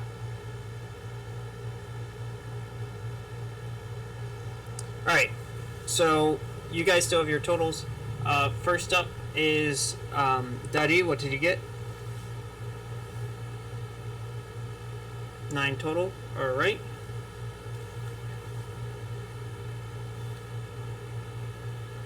Correct. Yenrith has gotten an 11. Alright, I mean, everyone is actually going before the creatures, so...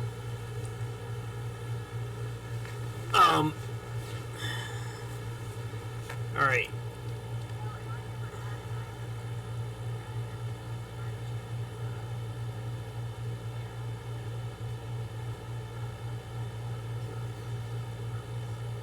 Okay, yeah, that's important to know. Okay, so... Yes. Yep. So, Zora's not here.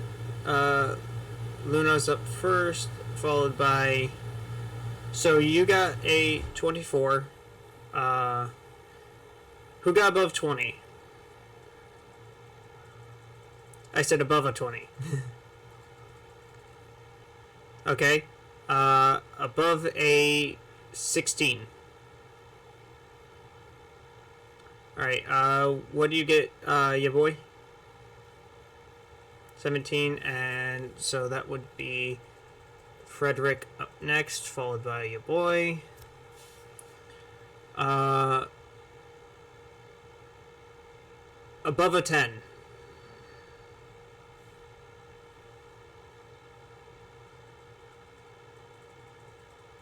Alright, so then that'll be Yenrith, which is 11. You got an 8 total. And Daddy, what did you get? Alright, so Daddy adds him, followed by them. Alright, first up would be Luna.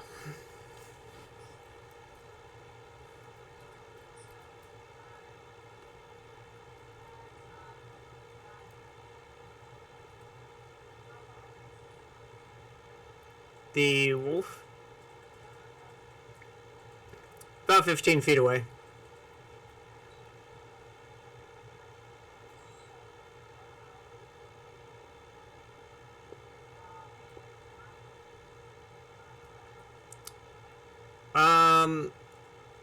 You, your boy, and Atom is 15 feet away. Everyone else is further.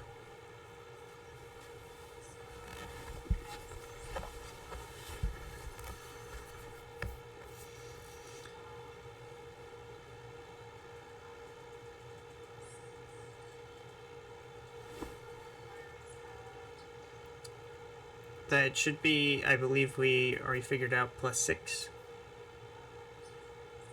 That hits. Roll damage.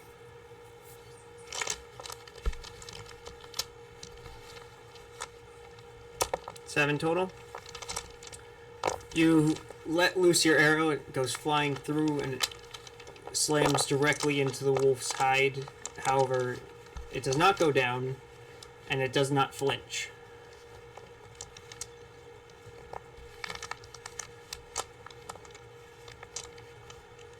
So that's your turn. You still have movement and a bonus action.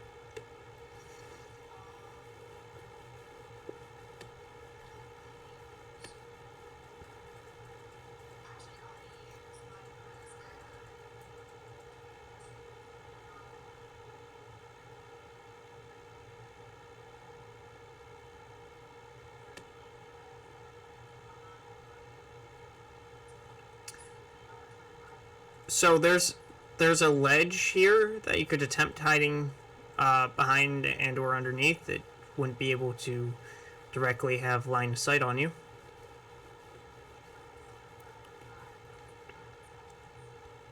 So you move over and you hide. Okay, roll a stealth check for me.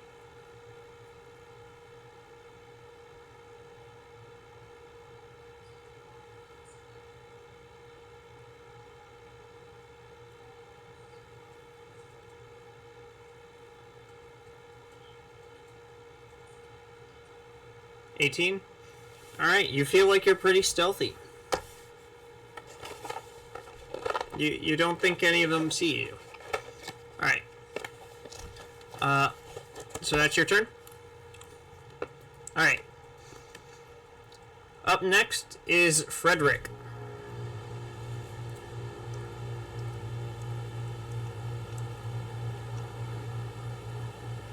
Throw what?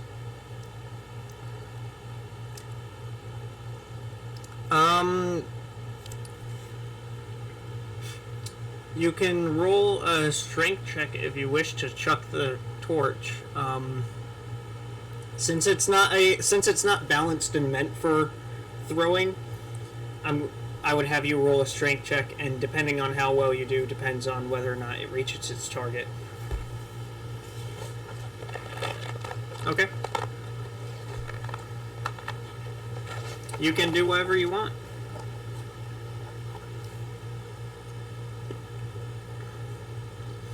Please mark off one torch from your inventory. And how far you move up.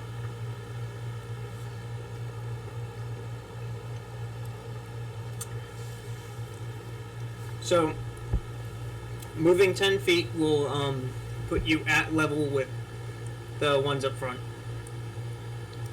Okay. At what? The wolf? Okay. Roll strength. Yep. Roll d20, add, okay. How do I want to do... No, you critically failed. I apologize.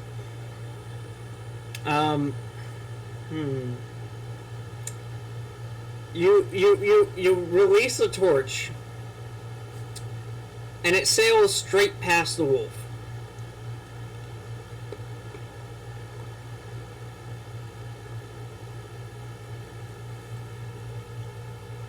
And now, a small fire's forming.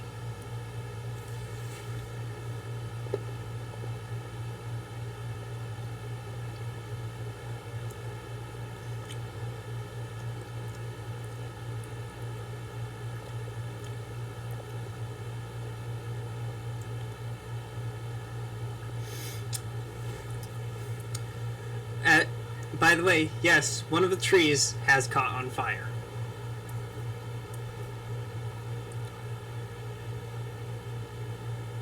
Oh, yeah. The fire's starting, but thanks to that torch throw, you do see 2 more creatures in the woods. So far, just 2.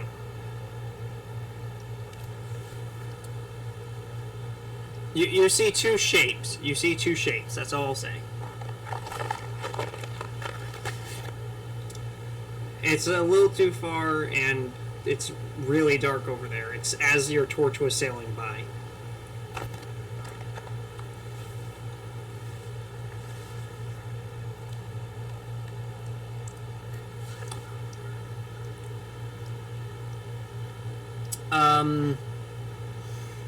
Generally try to stick to your turn, but like, yeah. Alright, and also try to keep from metagaming. I know I don't have like everything hidden over there, but... So, Frederick, is that your turn? Okay. Next up is ya boy.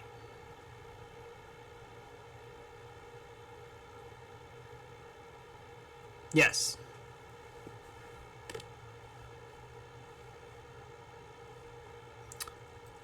Roll to hit.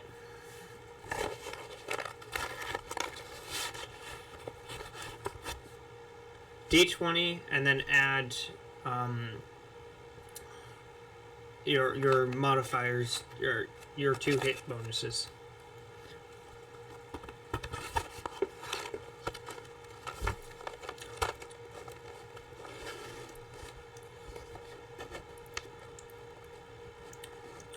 No. So, yeah, you're looking for your hit DC bonus.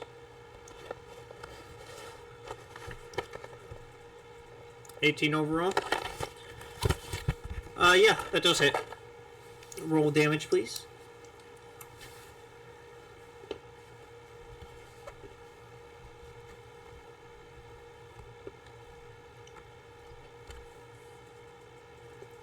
What does it say?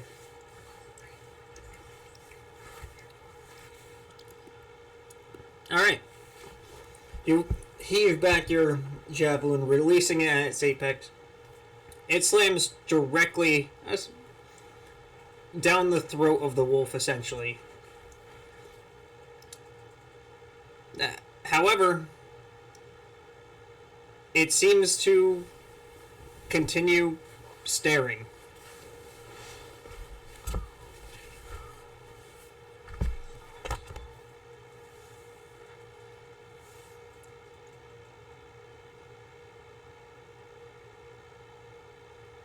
Is that your turn?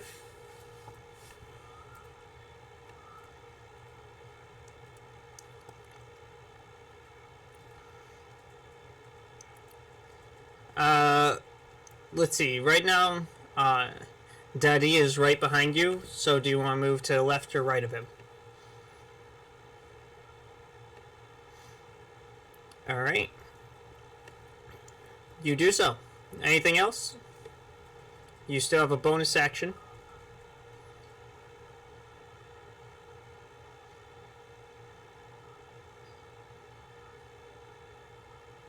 So you're readying an action, or are you just saying thematically your character's getting their axe ready?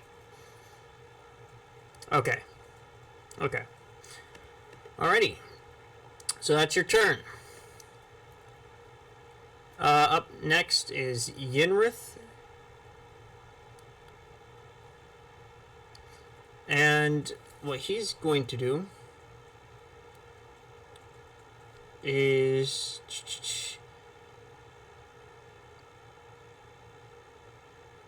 he's going to cast a... essentially, in this 20 by 20 grid. So 5, 10, 15, 20 by 20. This area gets covered with a sparkling light. And you can now see clearly, almost as bright as day, all three of these creatures.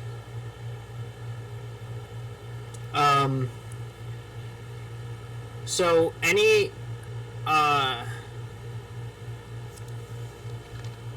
hold up, hold up. I forgot I need to roll. Okay, yeah, they all failed anyways. So all three of them now have this, like, essentially, like, very bright glitter attached to them that sparkles. And any attack against them now has advantage.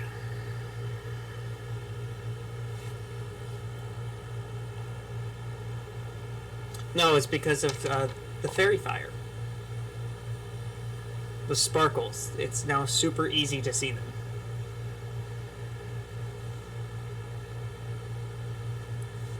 And wait, I need to be 5, 10, 15, 20, 25. Yeah, it reaches. So that's his turn.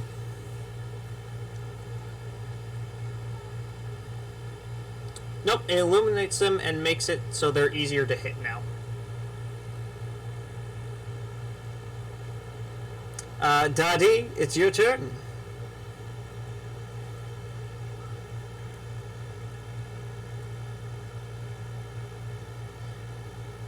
That's about 15, or not 15, sorry, that's about 10 feet in height. At least, so. You'd have to do a strength check. It wouldn't be too difficult, but you could also just move around it.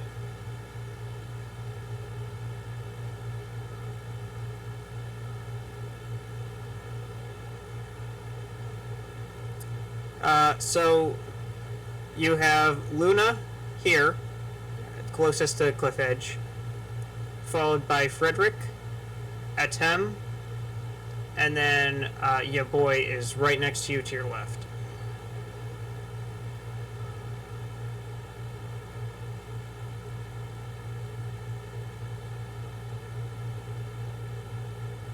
Alright.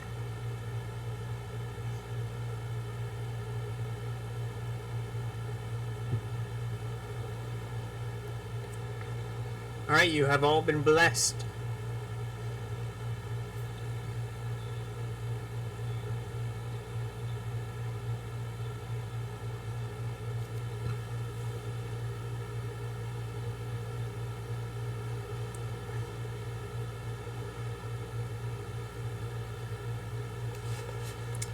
1 minute. Considering each round is 6 seconds, it's about what, 10 rounds? So.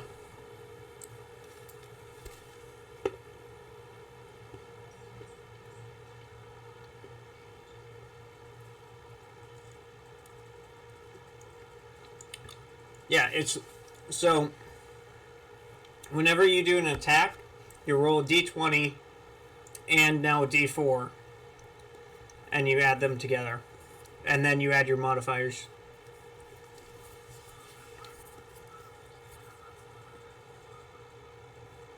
Readying in action. All right, you loading it with actual ammo or? All right, so you cock it back, and you see that thin glow appear as it begins to solidify into a tangible bolt. All right. So next up on the turn order is a 10.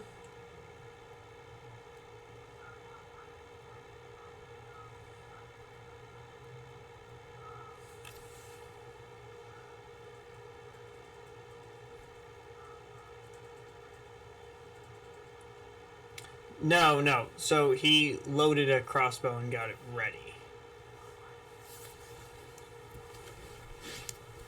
Yeah, so he used his action to cast his spell, and then his free action, I think, is to load a crossbow. Or is that... No, sorry, it's a bonus action, actually, sorry. So technically you couldn't ready in action either, because that takes a bonus action to do.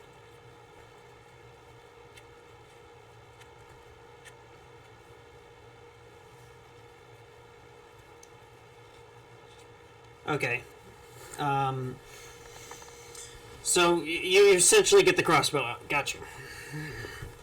Do you want to have that loaded then as your bonus action?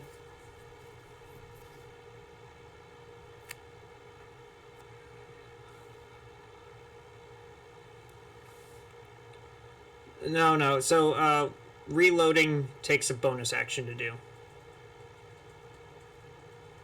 Okay. Alright. So that was your turn, yeah. Sorry.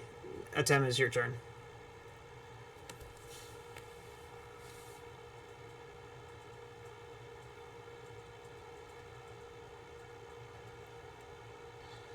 From you, it is 15 feet, yeah.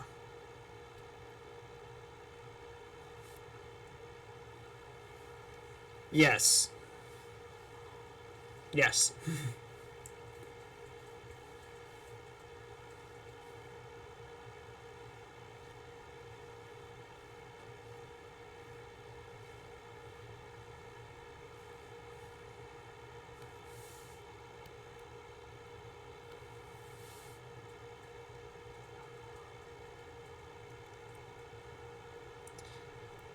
The horses, I mean, a lot. Three of a. You personally are about 5, 10, 15, 20-ish feet. They're essentially right here. So, yes. And it's starting to catch more on fire.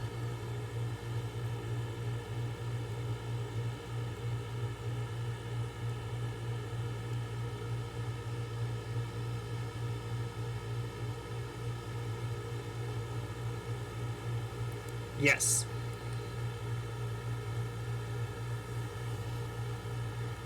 They're humanoid in shape. A little too far to be able to exactly see, but you can now see like the distinct shape, and they look humanoid.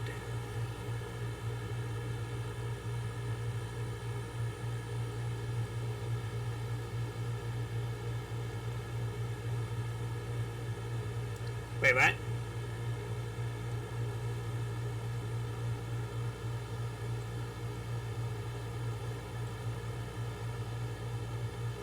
Are you fucking kidding me? This whole time I had the desktop audio muted. I fucking hate myself. Fuck! It's okay. It's okay. It's okay. Accidents happen. It's just I've been normal. taking notes. It's fine. It's all good. We got this. All for myself. Hi, Plague Stream. We're here. Fuck me. Hello. We Oh, still he have says. 13 viewers just listening to Plague talk to himself. Fuck me. Jesus Christ. He's schizophrenic. He's actually talking to people. Hey, at Yeah, least we you were- didn't go through the entire stream like that. Oh, well, it's about We were off. 2 hours in. Nah, Brady It knows. wasn't even me that noticed that.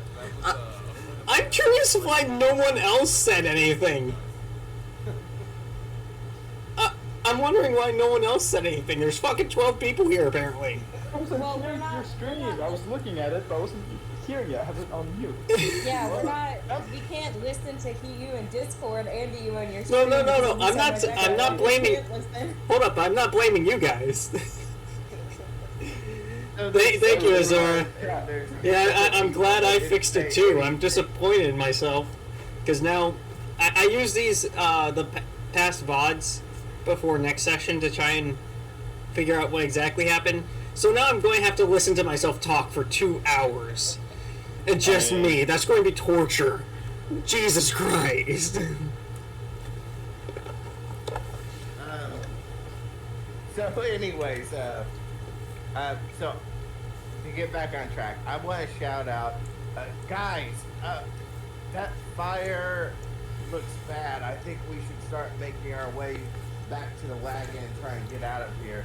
Though, one rabbit did all this to me. I don't want to see what a wolf can do. And after I say that, I want to move my full movement back in the direction of the wagon. What's your movement? 30 feet? 30 feet.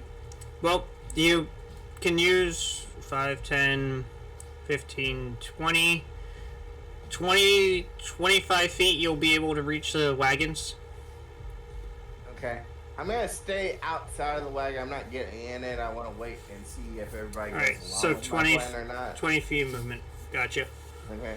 Alright. And I want to. I assume I still have my sword readied from where I got it out earlier when your boy went into the woods. Yep, you still have it out. I want to swing it in the direction of the wolf and cast Eldritch Blast at the wolf. So you cast Eldritch Blast towards the wolf. Yes.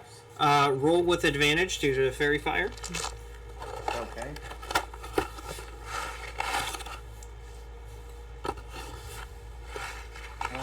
That is going to be a 12 plus. Let me check it here.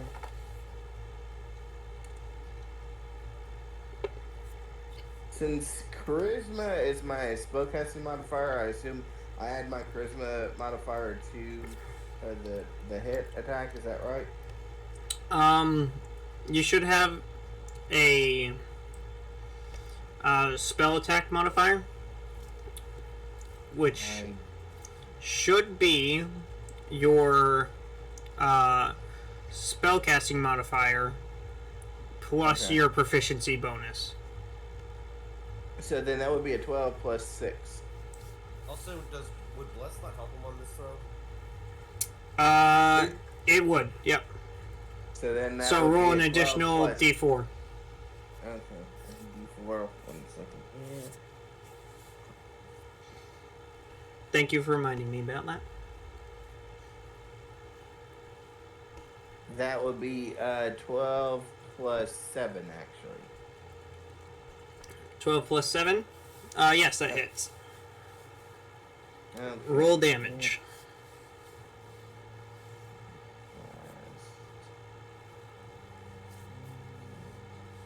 1d10 if I remember right.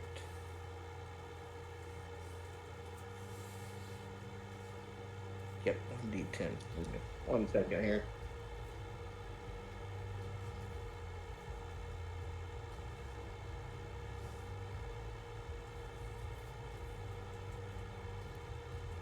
Do I only add the bless to the hit roll, or do I add that to the damage roll as well? No, just a hit, not damage.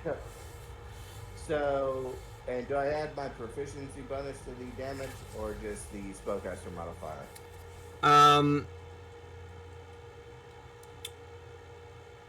It should just be straight damage. Oh, just straight damage. Okay, then that is 6 damage total. Yeah, it's just straight damage. So 6 total. Yep.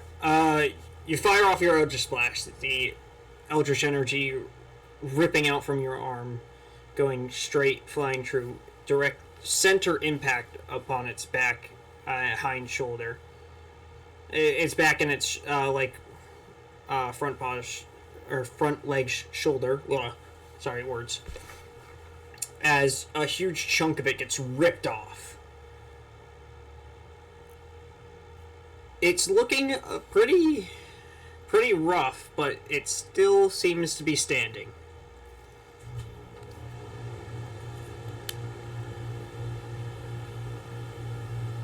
How in the blazes is that thing still up on its paws? Chunk boy. Alright, and that's your turn? That's him?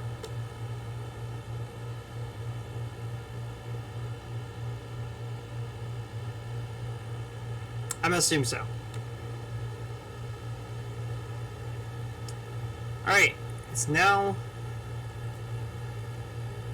Yeah. I said yeah. I'm sorry. Oh, it's okay. Hear me. The wolf sprints and then jumps down the ledge.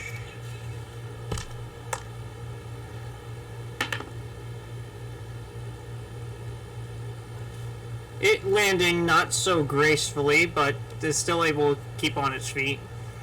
As it enters into the field of light,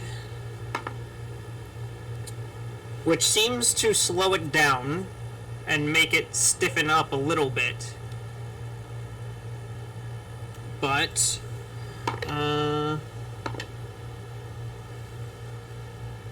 instantly turns towards Frederick and lunges. Does a 16 hit? How do I know if it hits? Is it because of my armor type, right? Yeah, your armor class. I have 16 armor class. Okay, so how armor class works if it's the armor class or above, it's a hit. So, If it's all right. Does he get to add less to that saving roll as well? It wasn't a saving throw or ability check or anything like that. oh, this is gonna hurt, isn't it? You take 5 points of frost damage as its icicle-like fangs sink into your arm, and the area I got a dog. of which you've been bitten starts to freeze. Which arm? Left or right? Considering it's coming from your left side, left arm. Oh, okay, that's okay. That's okay. I need you to, however, roll a strength check. Or a strength saving throw, sorry. D20. As it attempts to rip you downwards from the arm onto the ground. Are you fucking kidding me? Oh, it's 7 plus 4, 11. 11? Yep. Don't forget your I lost my bless. armor. Yeah, also blessed, don't forget that. Wait, how do I have that? Another D4. You've been blessed, so yeah, roll 1d4 and add it. D4. Roll. I got a 2. 2? So it's, yep. So So you got 11, 12, 13. Yep. Apparently. However, that is still not high enough. You almost had it. But you are now prone on the ground as it rips you down to your to the ground. Oh god. How much damage does that do, or It doesn't do damage. You're now just prone. that So- means I can't move? No, you're on the ground. So any attack against you now, any melee attack against you now, is with advantage, and then any and then when it's your turn, you could get up using half your movement. Alright. So that's your turn, or that's turn. As out of the woods comes the two humanoid shapes. So let's see, they have 10, 15 feet of movement. This one has 5, 10, 15, 20 attempts to jump down. And it does so successfully without stopping. Turns. This one is going to attempt to make a swing at you using it. As it enters into the light, it begins to slow down a little bit. As you look at it, it's essentially what looks like a mercenary that has been frozen over, his face still agape in a scream as it reaches down with essentially clawed fingernails, thanks to the frozen ice that attempts to now gouge at you, Frederick. Oh, come on. Okay. And that's a 19. Damage. No, 19 to hit. Oh. It does 2 points of frost damage. As it just With no... completely scratches your back. Okay, yeah. Bits of its fingernails getting in between the pieces of your chainmail. Not enough to really get in there and cause actual harm, but every single spot on one of those fingernails starts to freeze over on your skin when it pierces. Yeah, this is not gonna end up nicely for me, is it? And the other frozen creature, again, another mercenary-looking man, jumps down from ledge and attempts to claw at ya boy. That is a 16 to hit. No. So you're able to see it thanks to the fairy fire start to come up as it claws, attempts to scratch you. You're able to just step backwards out of the way as the claw comes near you.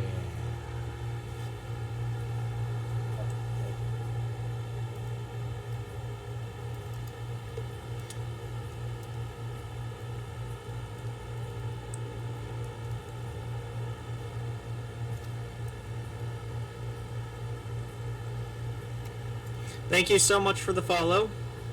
Thank you. Means a lot. Every little bit helps. And, sorry, I meant thank you for joining the Afflicted. I gotta remember to start doing that. It's been a while. Alright,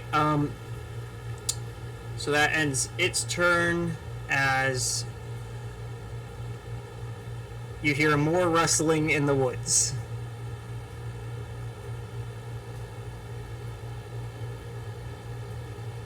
And the fire glows brighter.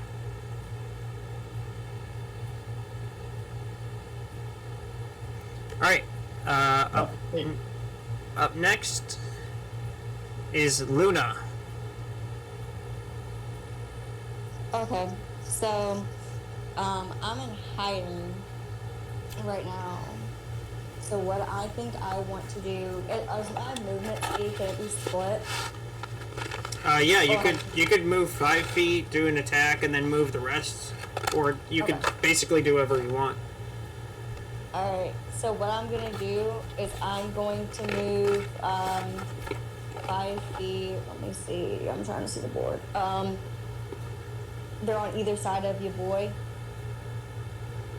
Yes. Currently, right Yes. now, Dadi is on one side, and then the frozen horror is on the other.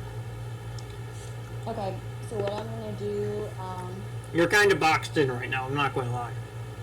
right. So I want to move 5 feet towards your boy. So move right next to your boy, and I want to take. You're one of already my next to him. arrow- Huh? You're already next to him. Oh, okay. So I'm gonna take one of my arrows, and I want to dip it into his fire. You're. Um, Does your boy still have the torch? Yes, through his, but your boys still have his, I believe. All right.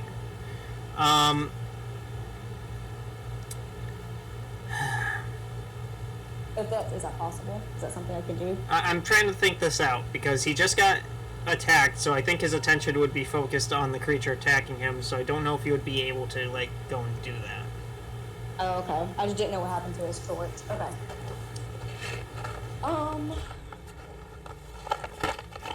And once I step out of hiding, I'm engaged. So I'd have to evade. Correct? If you're hidden from the creatures, you will not need to disengage, but that's up to you if you feel confident enough in you being hidden.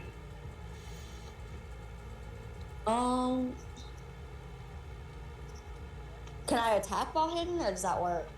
I'm not sure how the whole hidden aspect works. Sorry, could you repeat? Can I attack while hidden, or is that not how hidden works? Like once you attack, So- you're no longer hidden. Once you attack, you're no longer hidden, as it brings Okay. attention to yourself, but... Okay. So what I want to do is I want to make my way back towards the cart and stand outside with it's him. I believe is that who that is by the cart.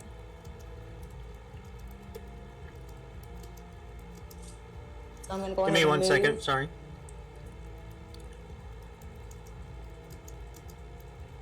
Hello. Yep. Oh. So you want to move to Tim by the cart? Yes. Do you want to go the long way around or go short way? I have 25 feet of movement, so if it gets me the long way around, that's fine. I'm just asking you, do you want to go the left side, which will put you past... You have to move past the animated... Or, sorry, the frozen horror here, which will bring you pretty much straight to the carts. Or go a long way around, like, past Daddy and the campfire and stuff. I mean, I want to go. Where's the campfire? I thought it was by the car. Right here. This circle. Hold on, I'm looking.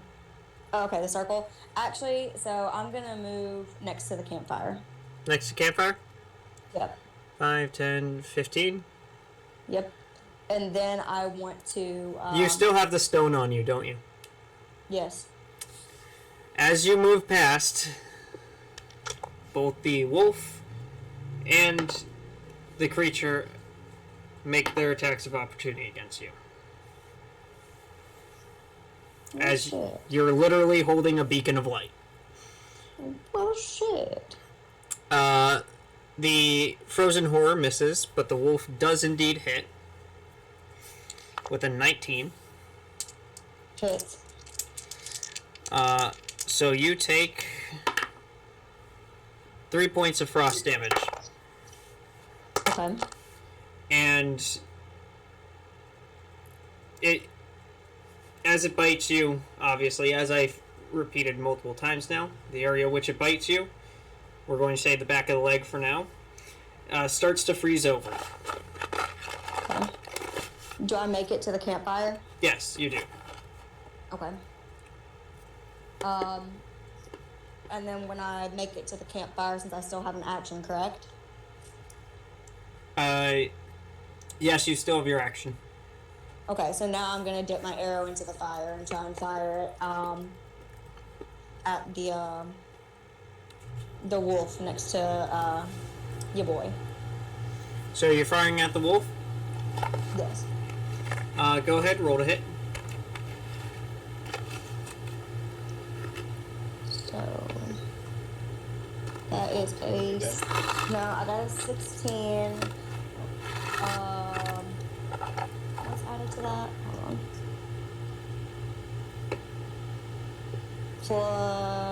Plus my 1d4 for the attack. I'm blessed. So 17. 17 total? Yeah, do I get any modifiers? I don't know. You're rolling. It would just be the +6 plus a d4. No, that was my hit roll. Yep. Okay, so I have a +6. So roll the hit. Right. So that is this. So I got my 1d6 plus 4, I believe, is my arrow. If you're using D&D Beyond, it should tell you. I'm just rolling the thing. I'm not choosing what I'm rolling with. So it's a 1d6 plus 4, so 10. 10? Because I rolled a 6. Yep, 10. With a flaming arrow. You release the arrow. It sails true. Slams directly into the neck of the creature as it slumps over. Take that, beesh. However, the fire does seem to be instantly extinguished. Extinguished? There we go, extinguished. As soon as it connected with the beast.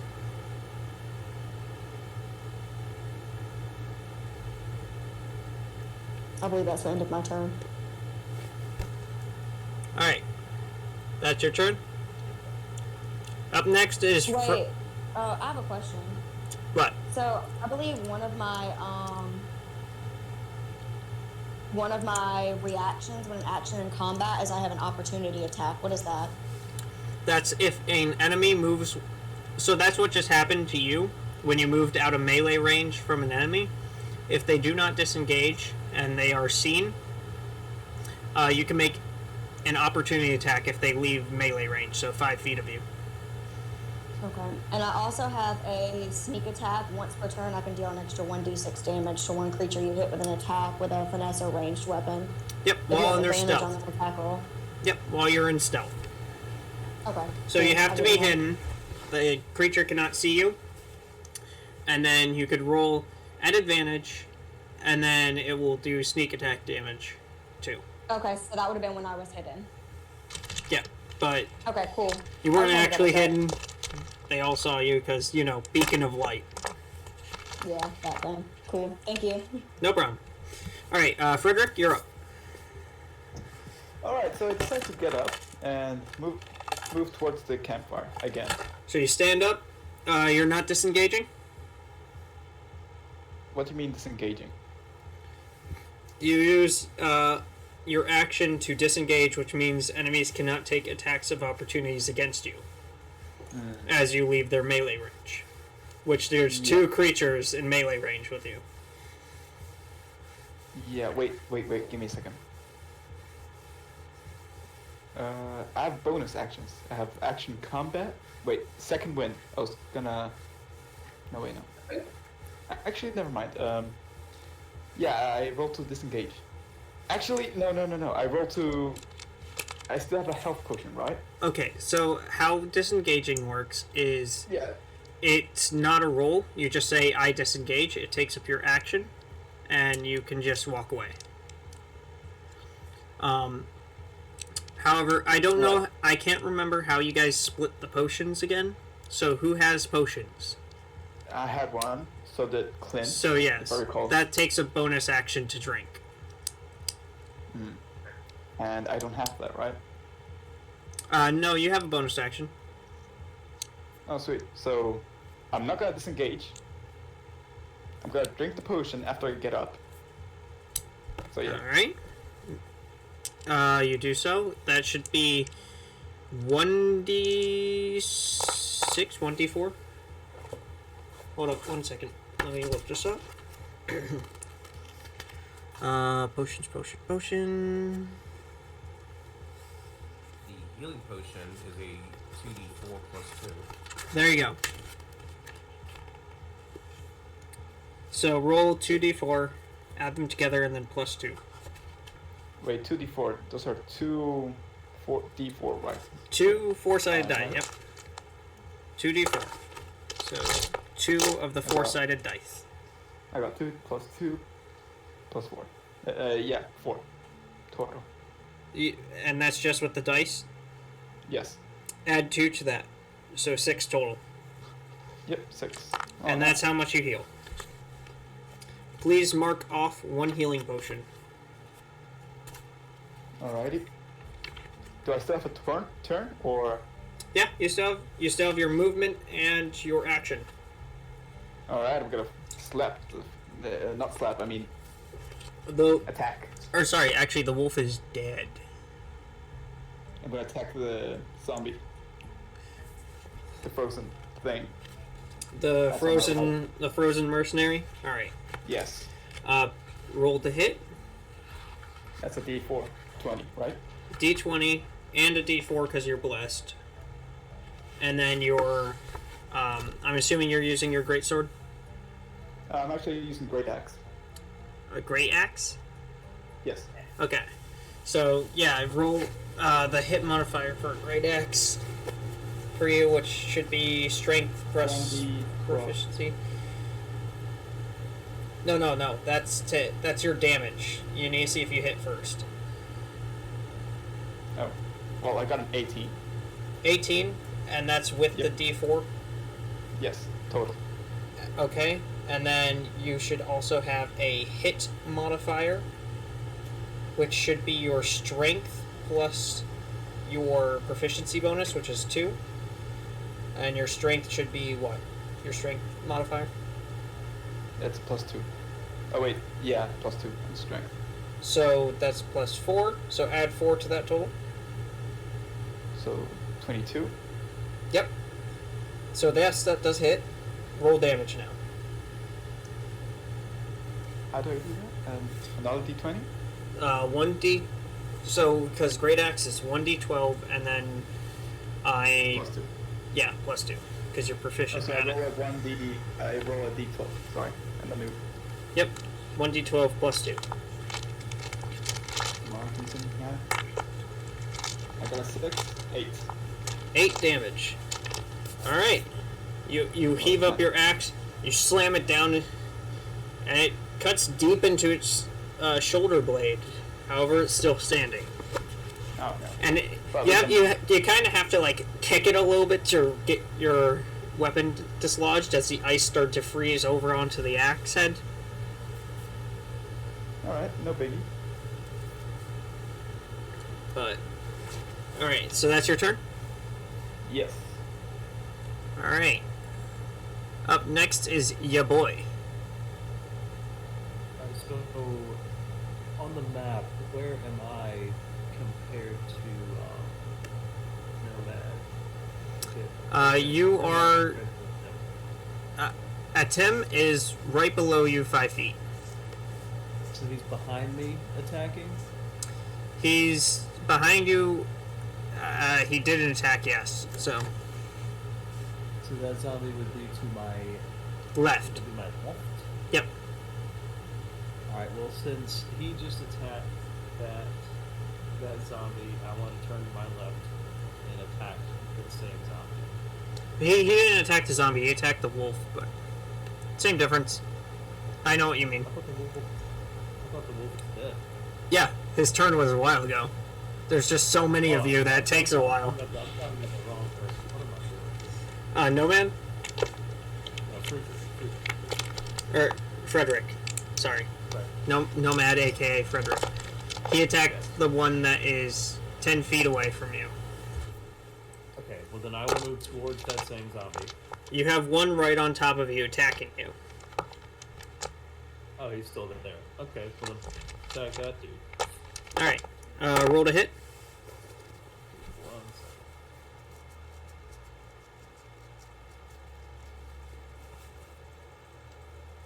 Let's see.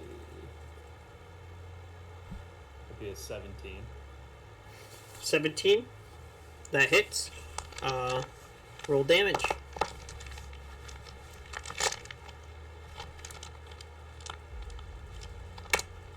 Let's see. What modifiers do I use for this? So it should be your proficiency with your damage. So what are you using? Great axe. So yeah, it should be 1d12 and then plus 2 because you're proficient in it. Hey, great axe. So D12. That would be a 9. 9 total. 9 total, yes. All right. You take out your great axe, slam it directly into its side, embeds itself a good 3 inches. However, it's still standing. Figures. Is that your turn? I do want to retract my axe and just Yeah, strike myself dramatically. Yeah, that would be my turn. Okay. Alrighty. And guys, feel free to also, if I say you hit, just feel free to also narrate it if you want. And just have fun with it. No, we'll... It's Yenrith's turn. Do that every time you hit it now. Just fucking... Oh, you know the overly drawn out screaming? Yeah, just do that every single time. Every time I get hit, Yeah, just the overly drawn out. Time period. I'll just be You really get 5 extra. gold screen. I don't know if anybody's eardrums, but I'll be Constantly, the entire campaign just scream. That's Alright. communicating now, just screaming.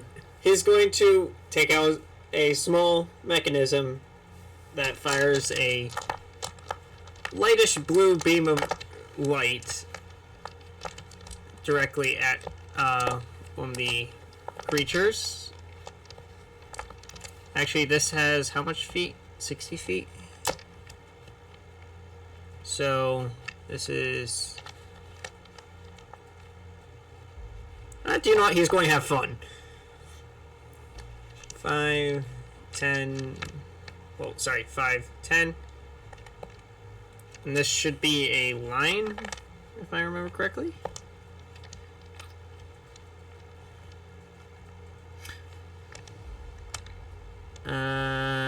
Is it a cone or a line? It's a cone.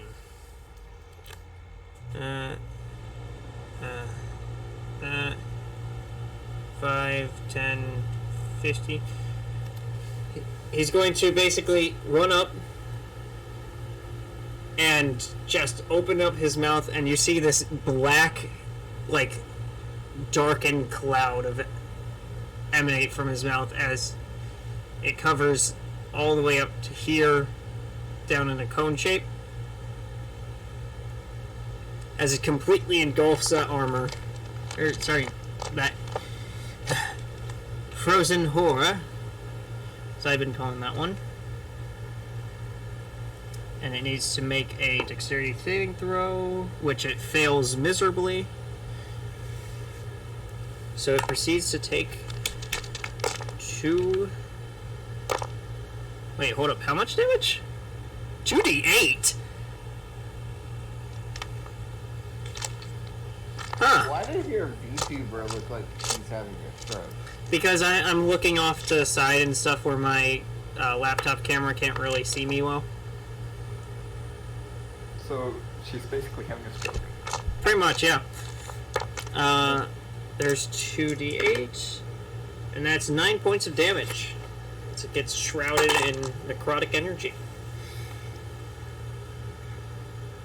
No what energy? Necrotic energy. Wait, That damages sounds itself? say erotic energy. I said necrotic. It depends on what you're into. Yes, no. As he opens up his mouth and exhales, there's just a bunch of erotica pictures everywhere.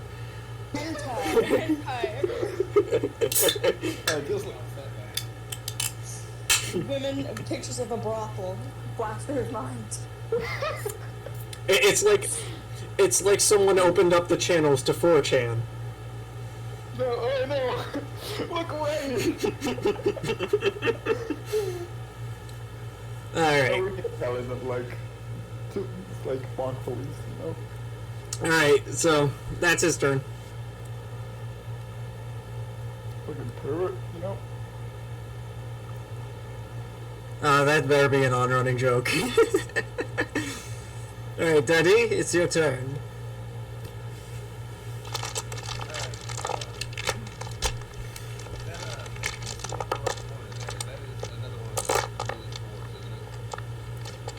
Yes. Alright, I would like to, try shooting my crossbow at this thing. Let's see what this baby's got. So, roll the hit. Remember, it's a +1 weapon, so it has +1 to both damage and to hit rolls. Oh, that's a 4. Plus 1. It's also affected by fairy fire, so it's at advantage. Wait, does he not get his own bless? No. No, he didn't choose himself. He didn't choose himself. Alright, well my other, okay, well then with my advantage, that is a 17 plus 1. Alright, that hits. As the blue streak fires across, almost as if a shooting star has appeared, and slams directly into it. Think of it like firing tracer rounds. Love it. Love it. I had to look up this thing's damage real quick, so it's a 1d8 plus 2. Okay. And then +1. Right, okay, and then plus 1. Alright, 1d8. Blow that son of a bitch. That is a 6 plus 2 plus 1. So that is a 9. 9? That... Alright. It like gets hit and it kind of slows its momentum down for a second, but it's basically unaffected. That's fine. For my movement, I would also like to approach the wagons.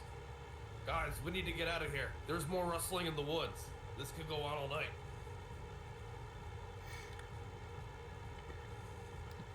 Question, is the fire still spreading?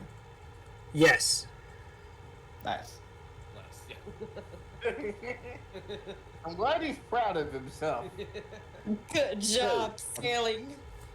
Look, I'm chaotic good, okay? You're gonna I feel like chaos. Oh my! Joke's on all of you. I have fire resistance. You all can stay here. Joke's on you. I like burning to death. Wait, no. Dang, bringing more erotica in here, I see. Yeah. Alright. So...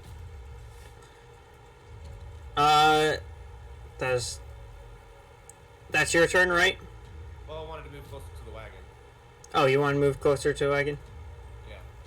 I don't believe, How do you want to move? Do you want to... Because you're pretty much at it anyways. Yeah. You're within 10 feet of it, so it's not like moving will really do much. Yeah, it's just a straight path would be fine. I'm not going to be placing myself next to it, I don't think. I can go behind it. Yeah, I can go behind there. So, down here?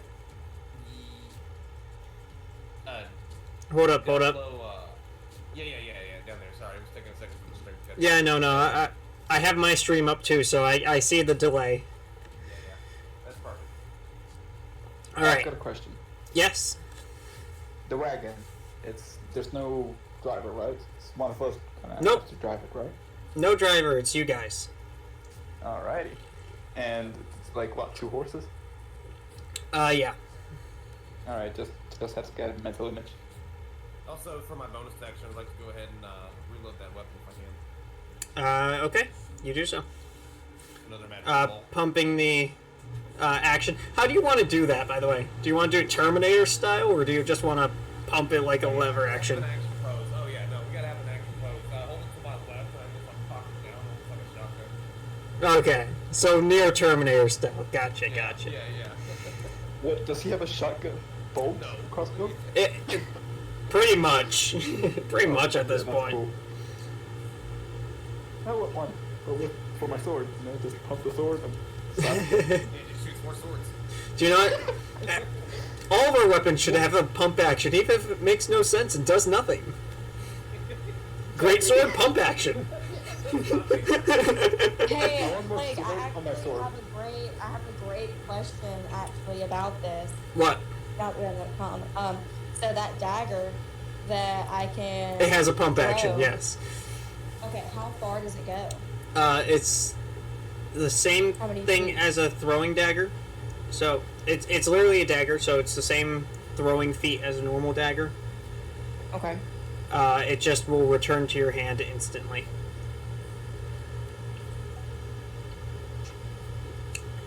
Alright, so that's your turn? Alright. Up next is the frozen creatures. Hold on. I didn't get my turn. You skipped Did I? Put me at the bottom. Yeah. Oh, sorry. I apologize. Yeah, you're up next. I didn't see that. I think I accidentally already put Daddy down, and I You did. I saw I that. I That's why. apologize. I apologize. You're fine. You're fine. Also, I think you put me on top of someone. No, never mind. No, I no. can't count. I just can't count. Never mind. I can't enter math. No, It's no, hard. you're good. You're good. All right, take your turn. I apologize. That is completely You're my fine. bad. I completely blanked. You So- have inspiration for this round for me being a dumbass. So this one in the top left, if he's still alive, Um, one above him, the only one that's dead is the wolf. Okay. So as a bonus action, I want to cast my Hexblade's Curse on this one that's closest to me. Which basically I Yep. gain bonus to damage rolls against the cursed target, and any attack roll of 19 or 20 is a crit, and if the target dies, I gain hit points equal to my warlock level and my charisma modifier. Okay. To use a spell on it. I want to use Keep in mind you are within 5 feet of it.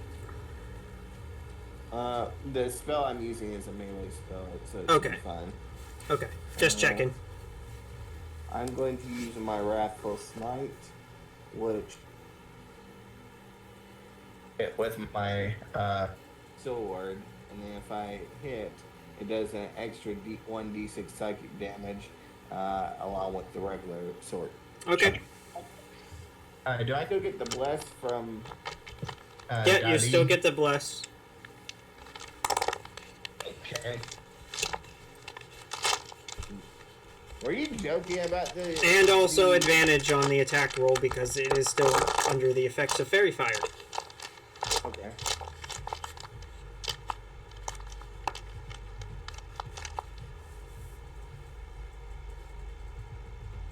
So that is going to be 11 plus my charisma modifier plus my proficiency bonus.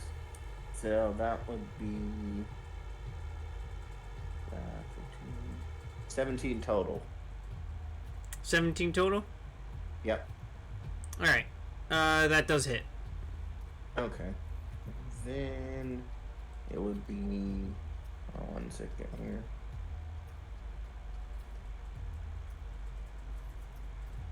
One d8 plus 1d6. Give me a second. I gotta grab another dice.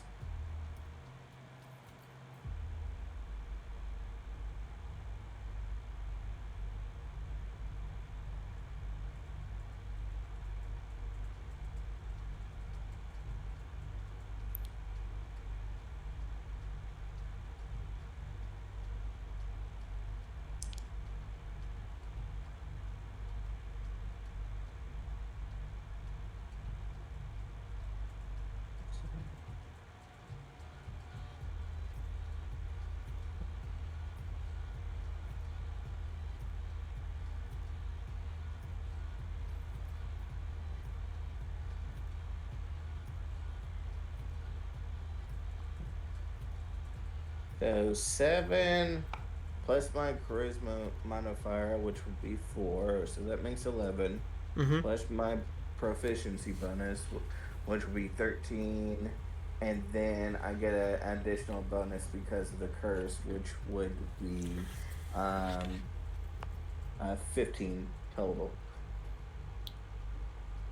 Wait. You added your charisma to it?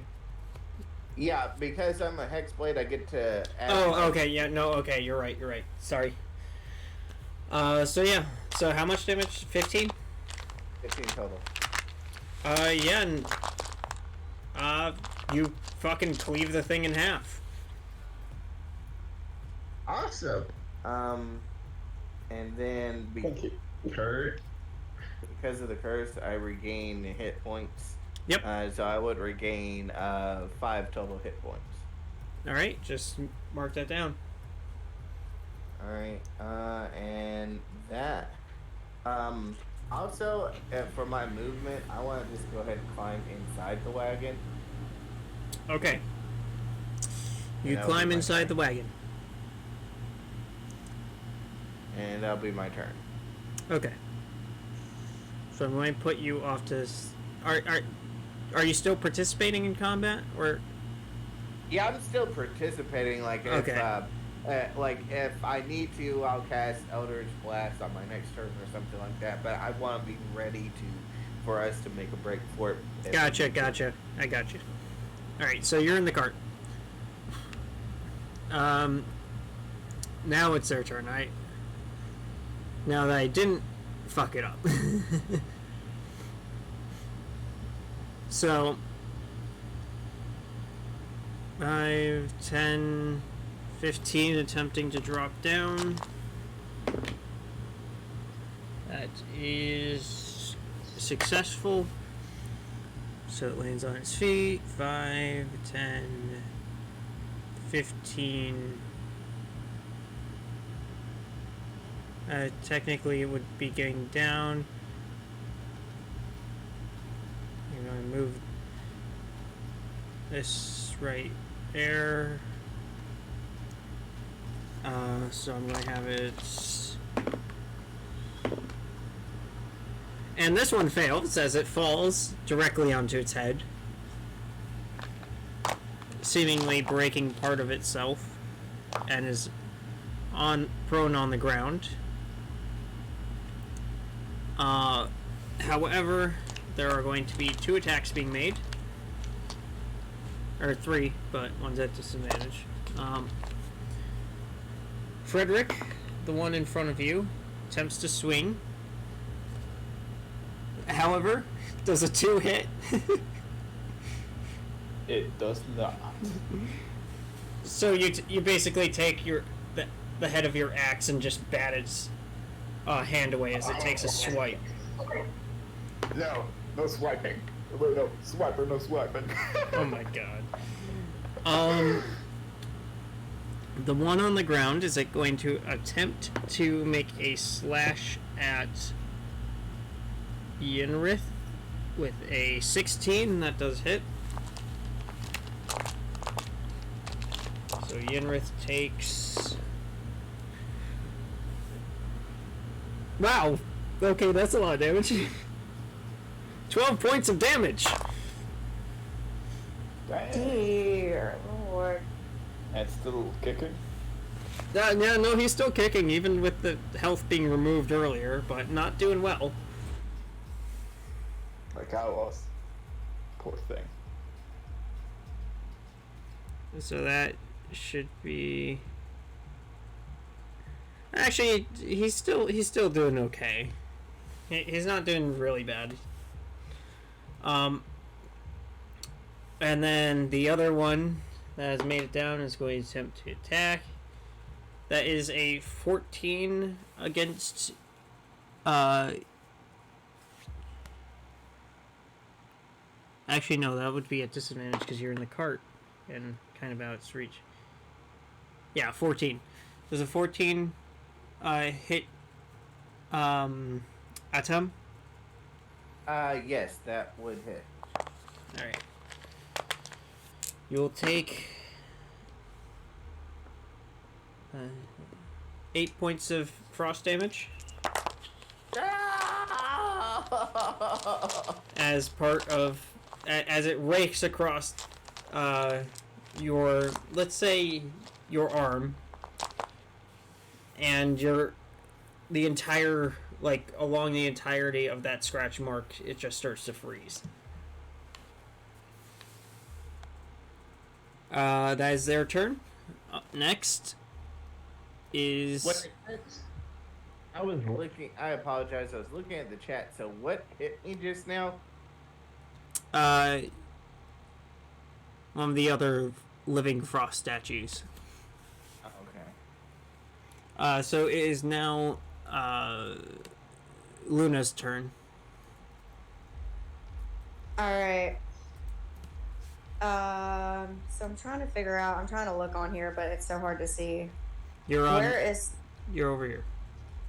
No, I see where I am. So show me where the creatures are again. Oh, my. You have my one shit. up here by Frederick, one over here, and one right here. Goodness, the stream is freezing on my screen. Alright, who's blue? That'd be me. Yeah, the one above blue is one of them, the one above orange is one of them, and then one above yellow is one of them. Okay. So, what I'm going to do is I am going to, I guess, go ahead and attack with my bow again. Alright. From a distance. I'm not even going to move, because I've got that range. So, I get a plus D4 for hit, right? And a correct. +1. Yep. Or, well, no. If you're using the dagger, it would be a +1. You do have advantage. No, I thought that you cast it. Oh no, is this a new one or is this the same one? The ones with the fairy. No, fairy fire. You have advantage on attacks against them. Ew. So you roll twice, take the highest. Wait, huh? Advantage. Roll twice, take the highest. Oh. So. Oh. Hello. And she wanna be- I got she wanna be cool. I got a nat 20. Oh, that's a critical. Whoa! You pull your bow back. It just feels perfect as you release, and it sinks directly into the center of its head. Roll damage. So how a critical hit works, in my games at least, is you roll once, and then you add, in case of, say, someone using a great axe, they roll a d12, and then whatever they get, let's say a 6, they add an additional d12 because that's the maximum that they could get. So I have a d6 plus 4, so I would roll 2d6. So you'll roll 2d6, and then you're also going to get 12 damage because 2d6 maxed is 12. Okay, so I got a 3 and a 4, so that's 7. Then add 12, Okay, so that's 16. and then add the damage modifiers. Plus 4. Yep. So 20. And which one did you hit again? Above which color? I thought it was blue. The one that attacked at him. So yes, the one above blue. Yeah, because he was getting hurted. That one's eviscerated. As it instantly just gets launched like 5 to 10 feet away and fucking slides against the ground and does not move again. I'm kind of curled up in a fetal position right now, and I just yell out, "Thank you." You're welcome. I'm just in the background.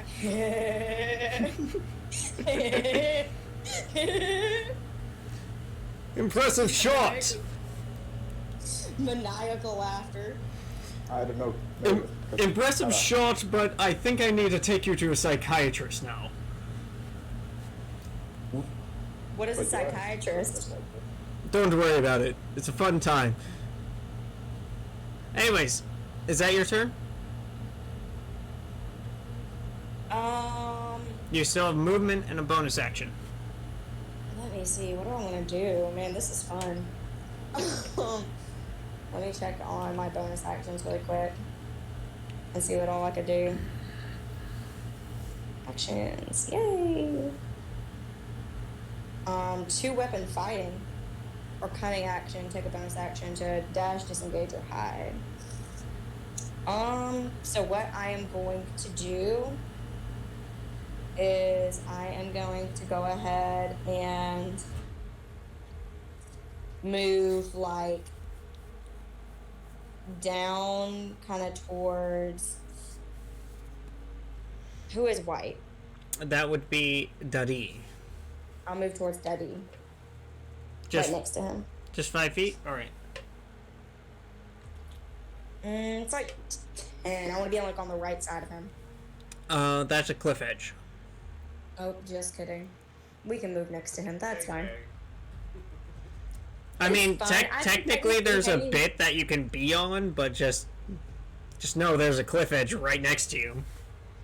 Well, I can do it. If I fall off the cliff, I fall off the cliff. Put me there. Alright.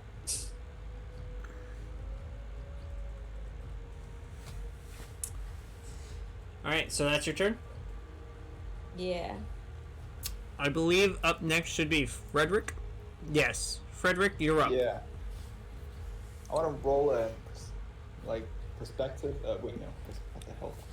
Perception on the zombie that's straight in front of me.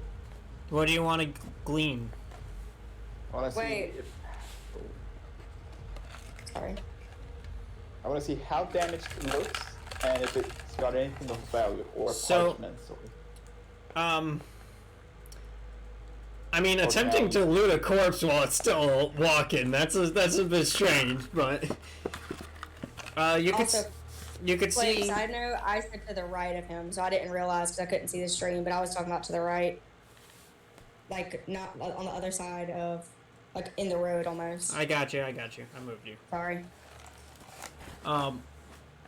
So you could see like the armor and weapons that it had on it when it was presumably frozen.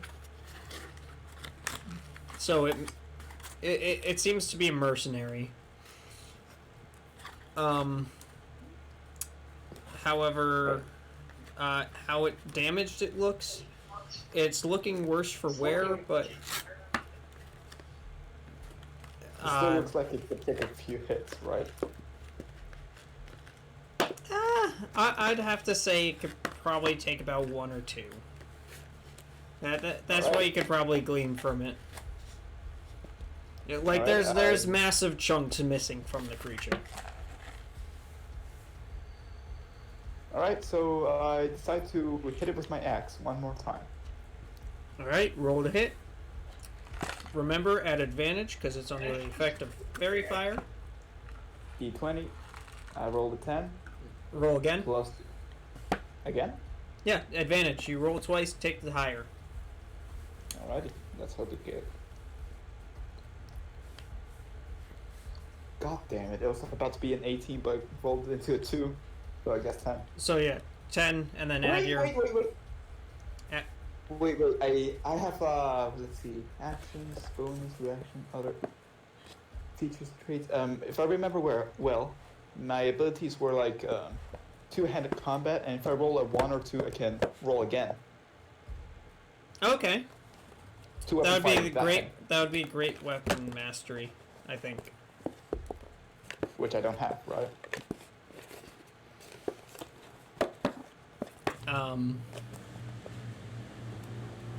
I mean, you do have great weapon mastery, don't you? I don't know. It should be under feats and traits, I believe. Oh, features and traits, let's see. Yeah. Class features, proficiencies, perception, athletics, fighting style, great weapon fighting. Nope. You can reroll a 1 or 2 on damage dice with melee weapons. Wait. Wielded with 2 hands. I'm just gonna roll with the 10 to not waste time.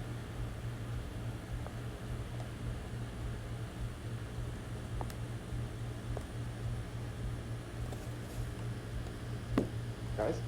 Yeah. What? What do you get? Oh, 10. 10 plus what? Oh, right, I have to roll a d12, right? No. Is it 10 total? As in your modifiers added to it? Oh, no, 10 plus 2, I guess. And did you remember the D4? Because you're blessed? Oh, yeah, I didn't do the d4. Also do that? 12 plus another 2, 14. That actually 14. does hit barely. Barely. Yep. You found the armor class. 14. Great. So go ahead and roll your damage. 1d12. 7. 7? Yep, 7. I pull back my weapon and hit again, but this time the other shoulder blade, just for fun. You do so. And as you cut in, you kind of put your weapon at such an angle to where it nearly decapitates it, but it's still standing. However, it looks like it's on its last leg. Alright. Finish him. Alright, so that's your turn? Yeah, but I want to move closer to the... Actually, no, I'll just stick... Yeah, no, I'll move away from it, like... Yeah, I'll move towards the wagon. Like, yeah. Alright, as you move out of its melee range, it's going to make an attack of opportunity against you. Nah, dang it, that was better. As it swings for you, it got a natural 1, so a critical failure. Oops. Swiper, no swiping. Sorry, I knocked over my mic by accident, but, let's see here. That I now need to roll percentile to see what it gets on the critical fumble. I hope y'all don't mind my random commentary, by the way. I just like saying random stuff sometimes. It's okay. So I think that is a 62, which does have an effect. That is... It trips.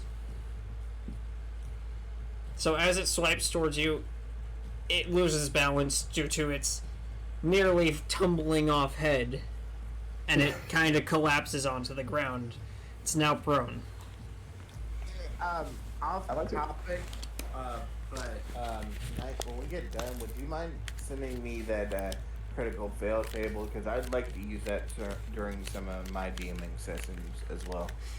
Sure thing.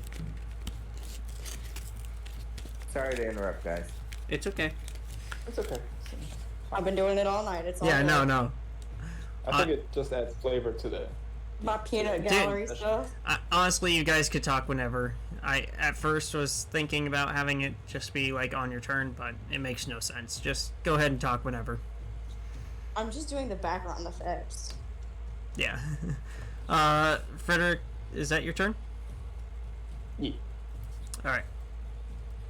So long, you bag of icy bones. Bones. Alright. Next up is ya boy.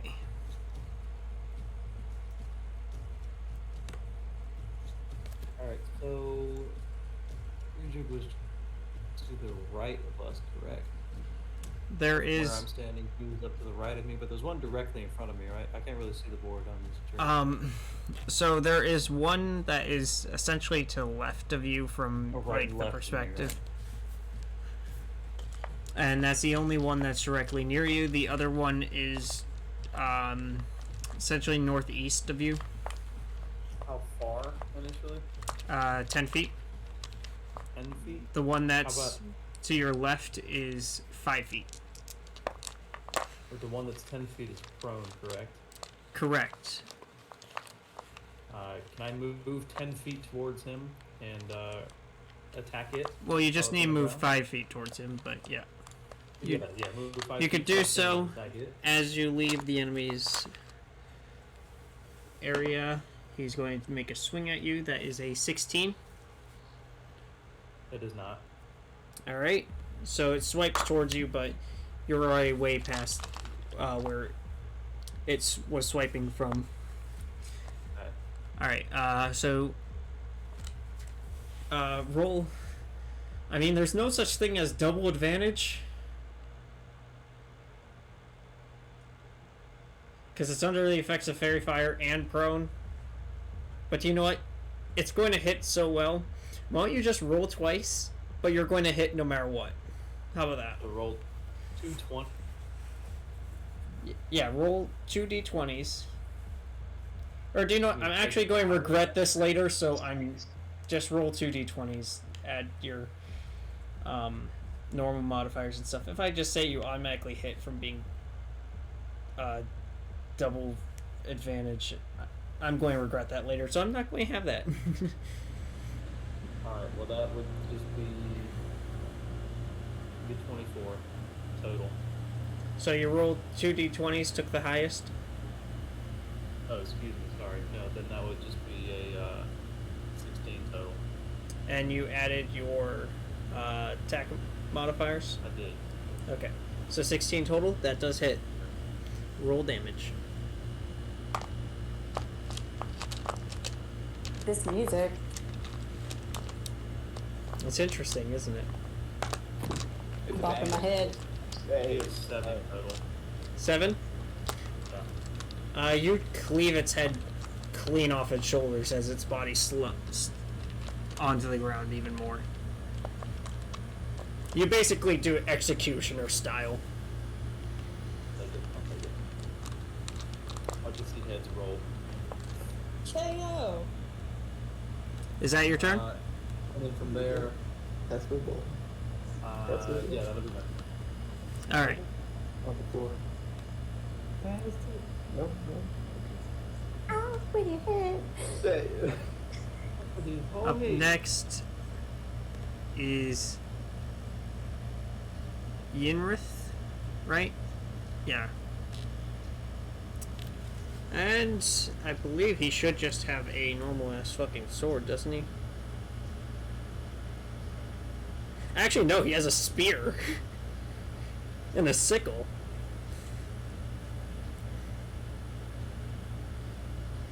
He's Why going does to... he have a sickle? Oh, it's because it's a weapon I was able to choose to start with. So do not just because it's I'm just going to use the spear. He's just going to stab the shit out of him with a spear.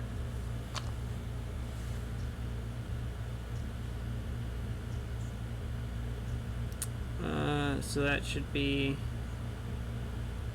+3, right? So that's 16, 17, 18, 19. That hits. He's going to stab forward with a spear, doing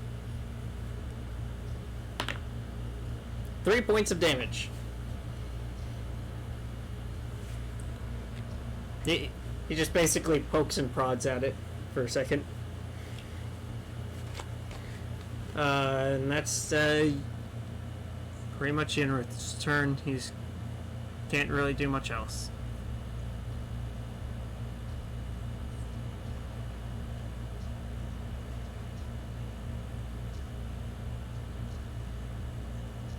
Alright, up next is Duddy. Alright, I would like to put my crossbow away. Well, actually, I take that back. I want to get in the wagon with, Atem. yeah, with Atem. And, I want to, force feed on this healing potion I have. Don't you have Cure Wounds? Oh, I do have Cure Wounds. I'm gonna feed him the healing potion, though. I've only got one charge left. I mean, hey, you're the player. Alright. It takes your action to feed someone else a potion. That is fine. Alright, Does he have to use his action if I'm willing? I'm not over Yes. here like Yes, he Okay. still has to use his action. Yeah. That'll get 2d4 plus 2. Yeah, it's up to you which one of you rolls for it, but I've already got a Yeah. D4 out, so.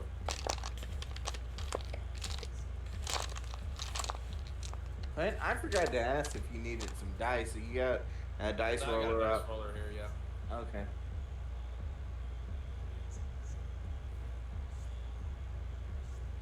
Dude, the beat just That'd dropped be- on the soundtrack. I was trying to be fancy and roll two D4s at a time, but I cannot find another D4 for the life of me. just roll the d4 twice, then, if you can't find one. There we go. Now, right as you said that, then I found one. It's As it always 2d4 works. plus what now? Plus 2. Plus 3, okay. Okay, so that is going to be a 7 total. Oh, thank God. And for my bonus action, I would like to swap out from the crossbow and equip my axe, my hand axe and shield. Okay. You sling the crossbow onto your back as the essentially the ethereal bolt dissipates as soon as you disequip it. And you pull out your shield and hand axe, readying it for war. That's your turn. Yell out to the, I'll yell out to the group. Last call, get in, we gotta go. That's it. That's my turn. All right.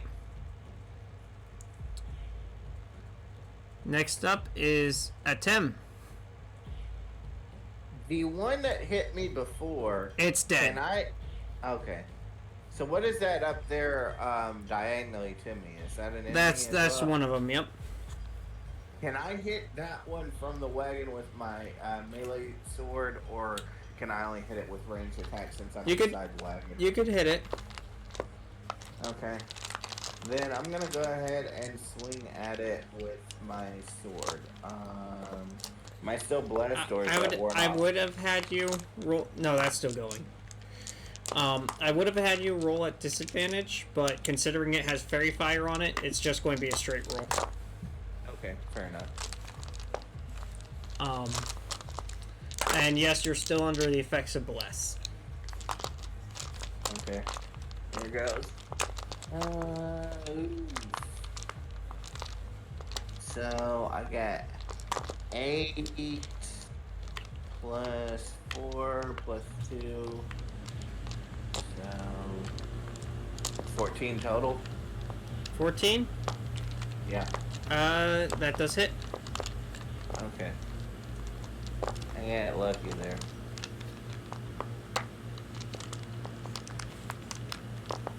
So that would be a 8 total for damage. 8 total for damage. Yep. How do you want to do this? I swing with my unfrozen hand and just slice his head off. As the head begins to roll on the ground and the body drops afterwards. The only sounds left in the forest is that of the raging fire started by Frederick. It's beautiful. Last call, guys. Live and roll. I'm coming. I'm in there. Wait, I check my pockets to see if I have marshmallows. I know it's a meta joke, but I don't, so I just run back with the gang.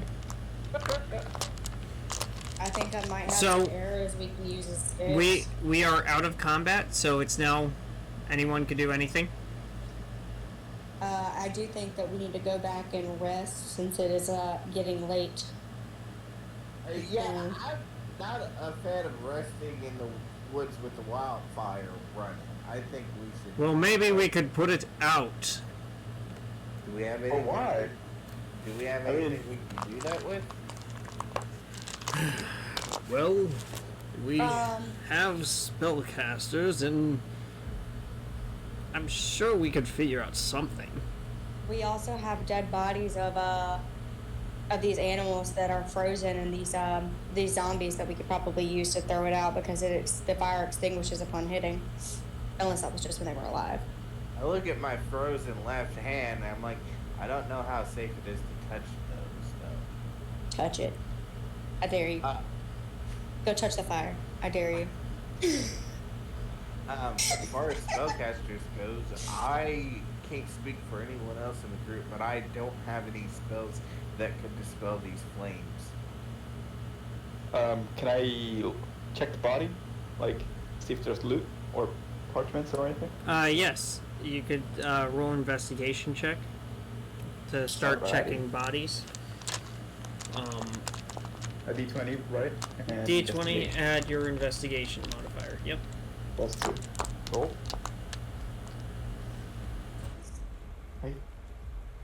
7 plus 2, 9. I got 9. Yeah, 9? nothing good.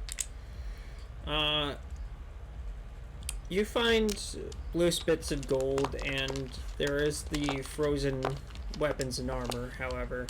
Probably not the safest to keep. Nah, I was gonna sell it. I mean, you're more than welcome to grab them. I'm not stopping you, I'm just telling you what's there. That you can I'll see. take the gold, but not the weapons. I was about to do the same exact thing, and then I rolled a nat 20. So I'm gonna shut off this D&D Beyond because I think it's No, actually, broken. D&D Beyond is actually really fair. I've had plenty of ones with it. No, Yeah. broken. So you got a How did natural you- 20 for investigation? Yeah. You do find something of note. Talker. There seems to be a pendant hanging off of one of them that seems to be entirely unfrozen. I snagged that thing and put it in my pocket. You do so. Please put down in your inventory amulet. And it's a mysterious amulet or amulet with a question mark. Did any of us see her grab the amulet, or did she just kind of Were you- behind our back? Were you attempting to hide taking the amulet? I mean, no. So yes, I just kind of.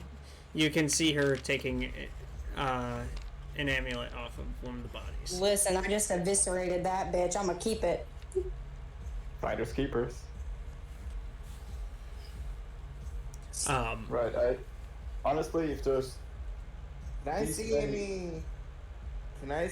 Sorry, I was just gonna ask. Can I see any loot on any of the bodies from the wagon? I'm not getting out. I'm just kind of glancing out the window there. From what you could see just by a glance, without actually like heavily searching, is just the frozen weapons and armors that they have attached to their side or on them. One of them in particular has a backpack, but right now Frederick is sifting through it. Yes, I'll look for a bone. But Anyways, I want to speak as a character. I believe we're gonna be safe. Sure, the wildfire is dangerous, but I doubt it'll attract anything else. Like, I do believe we should at least attempt putting it out. I'd rather not have an angry dryad chasing us down along with fucking frozen things. dryads? Yes. Dryads, or essentially fae folk that live within the forest. They're Oh, Just one tree that's on fire right now. that's so far, dryads. yes, it's just one tree. Oh. Just Oh. one Oh, tree. it's just Yeah. been burning brighter and brighter. Yes. Yes, Oh. Yeah. the flame is okay. So it's looking like the flame is going to start jumping to other trees soon. Alright, I'm just... Is it possible for me to throw the wolf at the tree? Like, You Let could, me ask you this: how much of the like, if we were looking at the tree, like, how much of it is on fire? Like, are we talking like 5 feet, 6 feet of it? I'd say right now, currently, it's just at the base of the trunk, and it's probably about climbing to, I want to say about 10 feet up the tree. If I were to like wrap my arms around the base, could I like supposedly maybe hug it out? A tree hug. Nice. You can certainly try. Well, I do have fire resistance, and this is probably gonna be quite literally the dumbest thing I have ever done. But So I'm you- gonna walk up to this tree, get out of the wagon, walk up to this tree, and hug it, and try and put the fire out. All right. Roll. Well, what kind of roll would this be? Roll for splitters.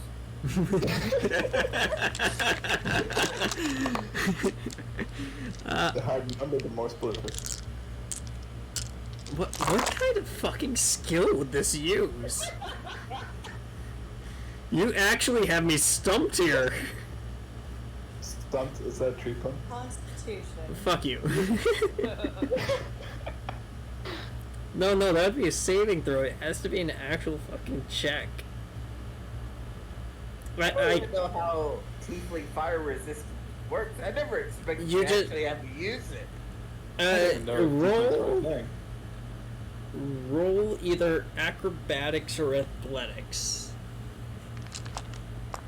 Let's see, do I have? Let's see if you hug the fire. Let's see. Let's see if you just hug the tree so tightly that the flames go out, or if you like do a big flip around the tree using it as a stripper pole. I just watch him in the distance as he's getting ready to like seductively dance up to this tree.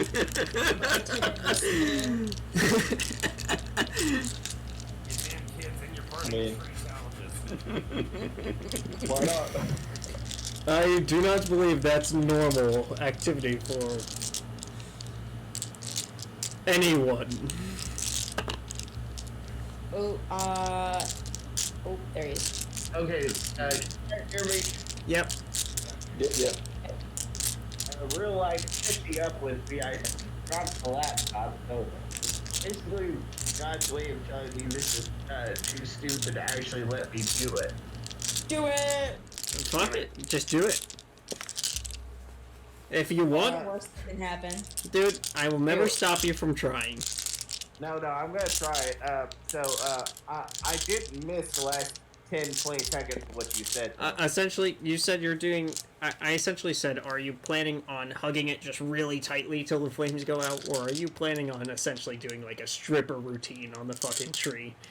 No, I'm basically I'm basically just trying to like hug it and hope that my body can snuff the flames out. So just hug it really tightly. So that would be athletics then. Gotcha. Because you either had athletics or acrobatics, so you could either essentially hug it as tight as possible and hope that puts the flames out, or you could have essentially been like running around the tree trying to put it out with your body, or as we put it, a stripper routine. Okay. Here we go. Definitely dancing up to the tree. Yeah. Use the tree as like a pole, you know? Like a stripper Not pole. twirl, honey, twirl. So I got an 8 minus 2, so 6. Skyrim shuffle. A 6? I was gonna ask. Are you serious? Yeah. References? Alright, Always. so with the 6, you take 4 points of fire damage reduced to 2 to your because of your resistance, but the flames do go down slightly. Yay! Slightly. However, it's still burning. Alright, I've got 50 feet of rope in my backpack. How tall is this tree exactly? It's about, I want to say about 30 feet tall. Alright, I'd like to try and lasso my rope up to about, above the flames.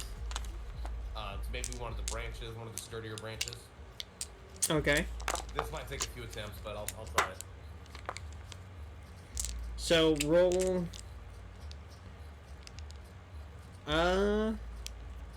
Roll a d20.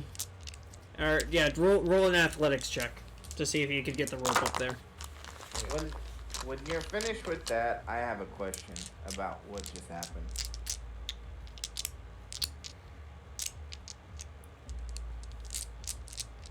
Let's see. There's a 15 plus 2.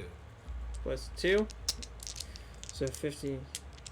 I would say yeah, that's good enough to hook the rope on, Indiana Jones style. Right on, and I can get it somewhat taut, like I can pull on it. I would say sure, it's tight enough. All right. So before we get to that, okay, Omni asked a question. Yeah. Omni. It can wait. It can wait until after he's done with his action. It's something that I want to ask once we're done with the fire. He did one thing already, so I was going to let your character go. I was just gonna ask, since that fire did burn me, did I notice any effect on the frozen parts of my body? Does it look like the flames might have diminished or melted any of the ice that was on me from the rabbit bite or from the explosion? No. There has been no effect on the ice. It stays affixed. Okay. Fair enough. Can't blame me for trying. I also, in my inventory, have a water skin, but it only holds 4 pints of liquid. I've got a shovel in my inventory. I can use it to throw dirt at the tree. You know, put out the fire. So, Yeah, if we pull it down.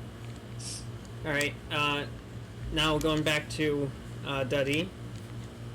yes. So if someone here might hold this rope, I'll work on getting that tree chopped down. Maybe someone strong can pull it down, or I guess someone can hold the rope. The big muscle man in it. Muscle man. Alright, I'm I'll above go. average, but not really probably good enough to rip a tree down.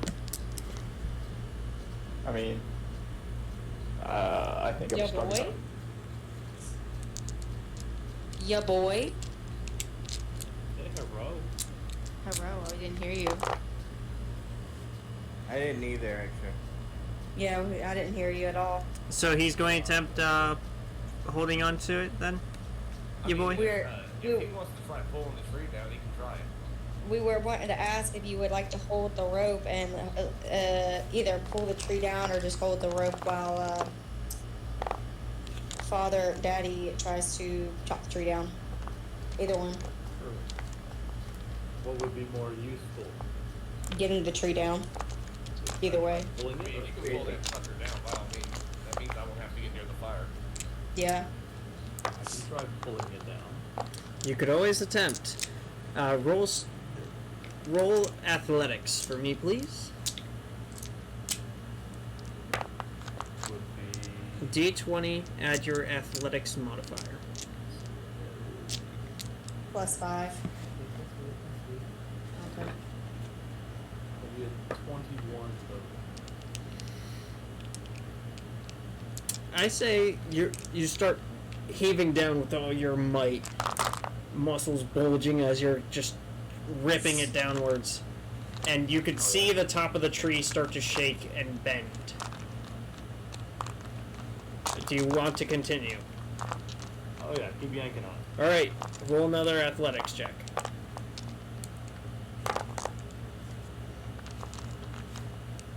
That'd be a 19 total. You could feel your grip just start to slip a little bit, but you continue pulling. The tree's starting to bend even more. It's almost like a fishing pole with a fish attached and fighting back. Roll one more time.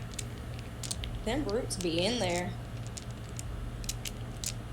Well, nobody get on, otherwise you're gonna get slingshot. That'd be a 22 total. With a final heave, everyone hears sun like cracking and snapping as instead of the whole tree being ripped out of the ground, it breaks midway on the midway point, as now I need both your boy and I'm sorry, but Atum and Oh, fuck. and Daddy to roll a dexterity saving throw. Yeah. Oh, boy. As the tree finally gives way and just starts falling directly at them. That is a very good question. Are we still Yeah, blessed? I don't think because we didn't go 10 rounds, did we? Huh? Are they she still was- left? Who's with? Blessed Are they? Oh, still bless. left? No. Sadly, that has passed quite a while ago. It only lasts a minute, and the only reason why it felt like forever is combat. I got a 18 plus 1. 18 plus 1. You manage to dodge out of the way. You take no damage. Daddy, 17 total. you dodge out of the way, and ya boy, 19 total. you dodge out of the way. All of you, as soon as you hear the snap, all of you just jump and dolphin dive out of the way. Good God. Oh, good God. Good job, game. There's now a burning tree stump that's probably about, let's say, about 15 feet tall. Not No, even. it's- Not even. It's probably more 10. Not even. That, Are I the have an leaves still idea. burning the top of the tree? So, you've made it much more manageable. I have an idea, though, this could easily backfire. No pun intended.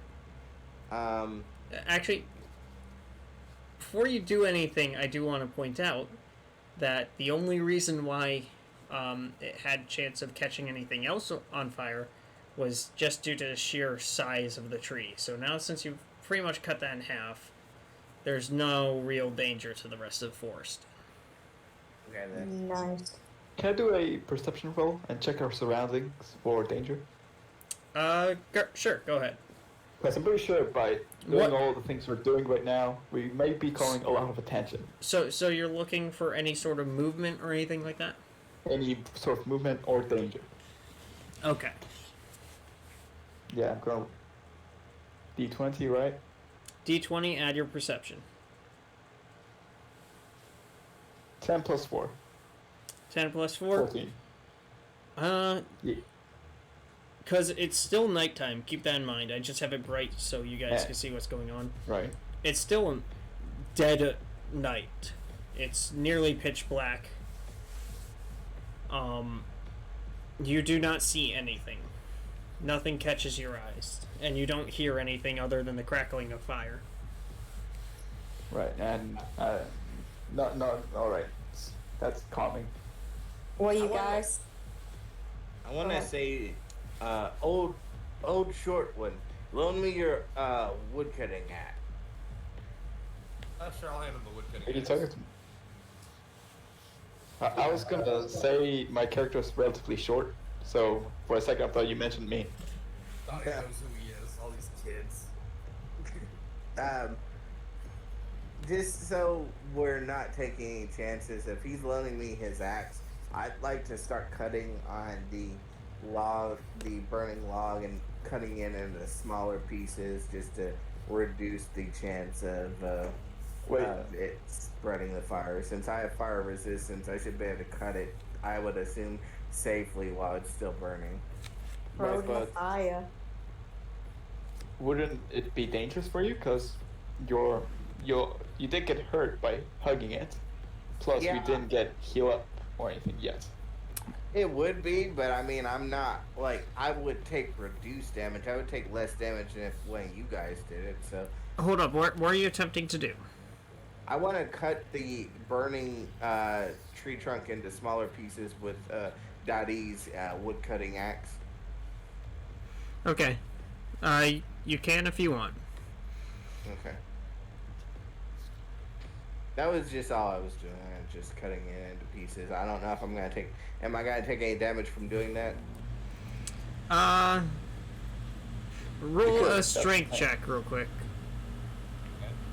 To see how you cut it up. 1 sec, I gotta plug my laptop in first. It's about to die. Yeah, my stuff is about to die too. I was about to say we'll rest after we get done chopping this down. Yeah, no, I was planning on ending it right after. Okay, I got a 6 minus 2, so 4. 4. Not only do you not cut it, you do slip and you do kind of trying to brace yourself, put your hand directly into the fire. Oof. You take- I did try to warn you. You take 2 points of fire damage reduced to 1. Alright, I'm not Also- doing anything else. I'm going to go lay down now. Yeah, I think. I that, frantically grabbed my shovel and started throwing dirt at the tree, trying to put out. I think that they ended up saying that there's no more danger to our tree, or that tree's no longer a danger to us, and it's no longer going to. Wait, the tree was a danger for us? No, it's no longer dangerous to us. That it was pointed out to us that the tree is no longer a danger because it is too small to spread. If anything, it's helpful in case something comes by through that direction. My We can thoughts just easy. exactly. Now, I can finally get that damn nap in. Oh man, Yeah, would you be let's willing take to a help nap. me before your nap? Oh, I suppose I could do that. So, we shall we rest this time Yes. that's and what not I want. wake me up? No promises, but I could use it yeah. out. You could see Up in the woods. you could see dark curls of like blackened smoke curling up from his lips as soon as he said, and not wake me." Alright, I am gonna go ahead and use Cure Wounds on, Tim, yeah, Tim. I I keep wanting to see a shoe. I hate you. Yinrith is also Bless going you. to Yinrith is also going to use Cure Wounds on Frederick. well, no, I'm good, dude. I'm legit just 1 point of damage. Oh. Who else We got all hit? did. Who I hurt? took. I only have 2 points less of damage, I believe. So I think. So I'm you took okay. 2 damage. Yeah. So I'm fine for now. Let me go. So everyone's No, good? I took 6 points of damage. 'Cause So that's- then that's Yenrith okay. is just going to use him on himself because he's about half HP. Also, with my Cure Wounds, I rolled a 2 plus 4 plus 2 because I get a natural bonus to healing spells, so 8 total. Perfect, that puts me at 9 then. Oh. Cure Wounds. 1d8 plus 4. So essentially he just takes out a fucking syringe and stabs himself with it. Stab. Ooh, that's gonna hurt. I'm used to it by now. That's 6. All right, you 10 guys. points of health.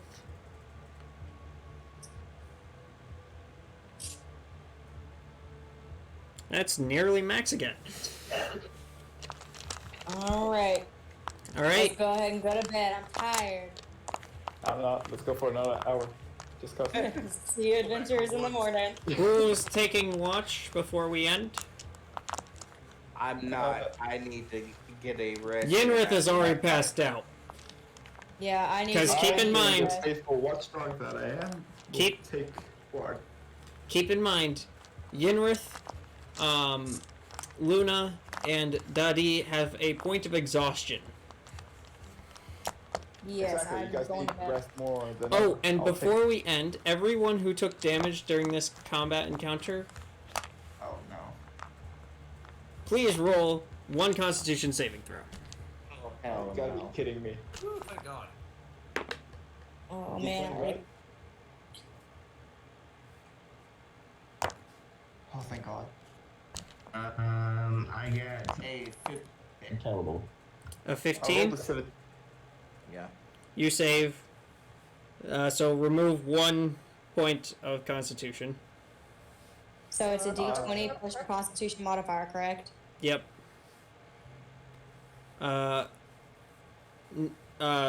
Frederick, you're saying? I rolled a 17 plus my 3 Constitution, a 20. Okay.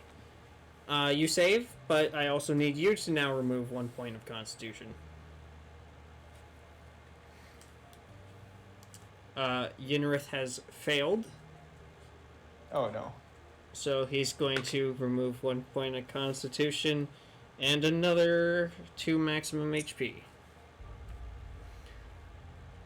Is it possible to get Constitution back somehow? Or is it like... You will have to lost? find out. Just keep track of what you lose. Right. Minus Anyone one, else dic- take damage? I did not. I did not take damage. Wait, what do we Did need you to take roll? damage from any of the frozen creatures, I should say?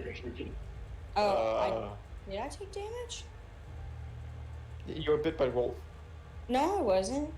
No, she wasn't. That was you. She wasn't?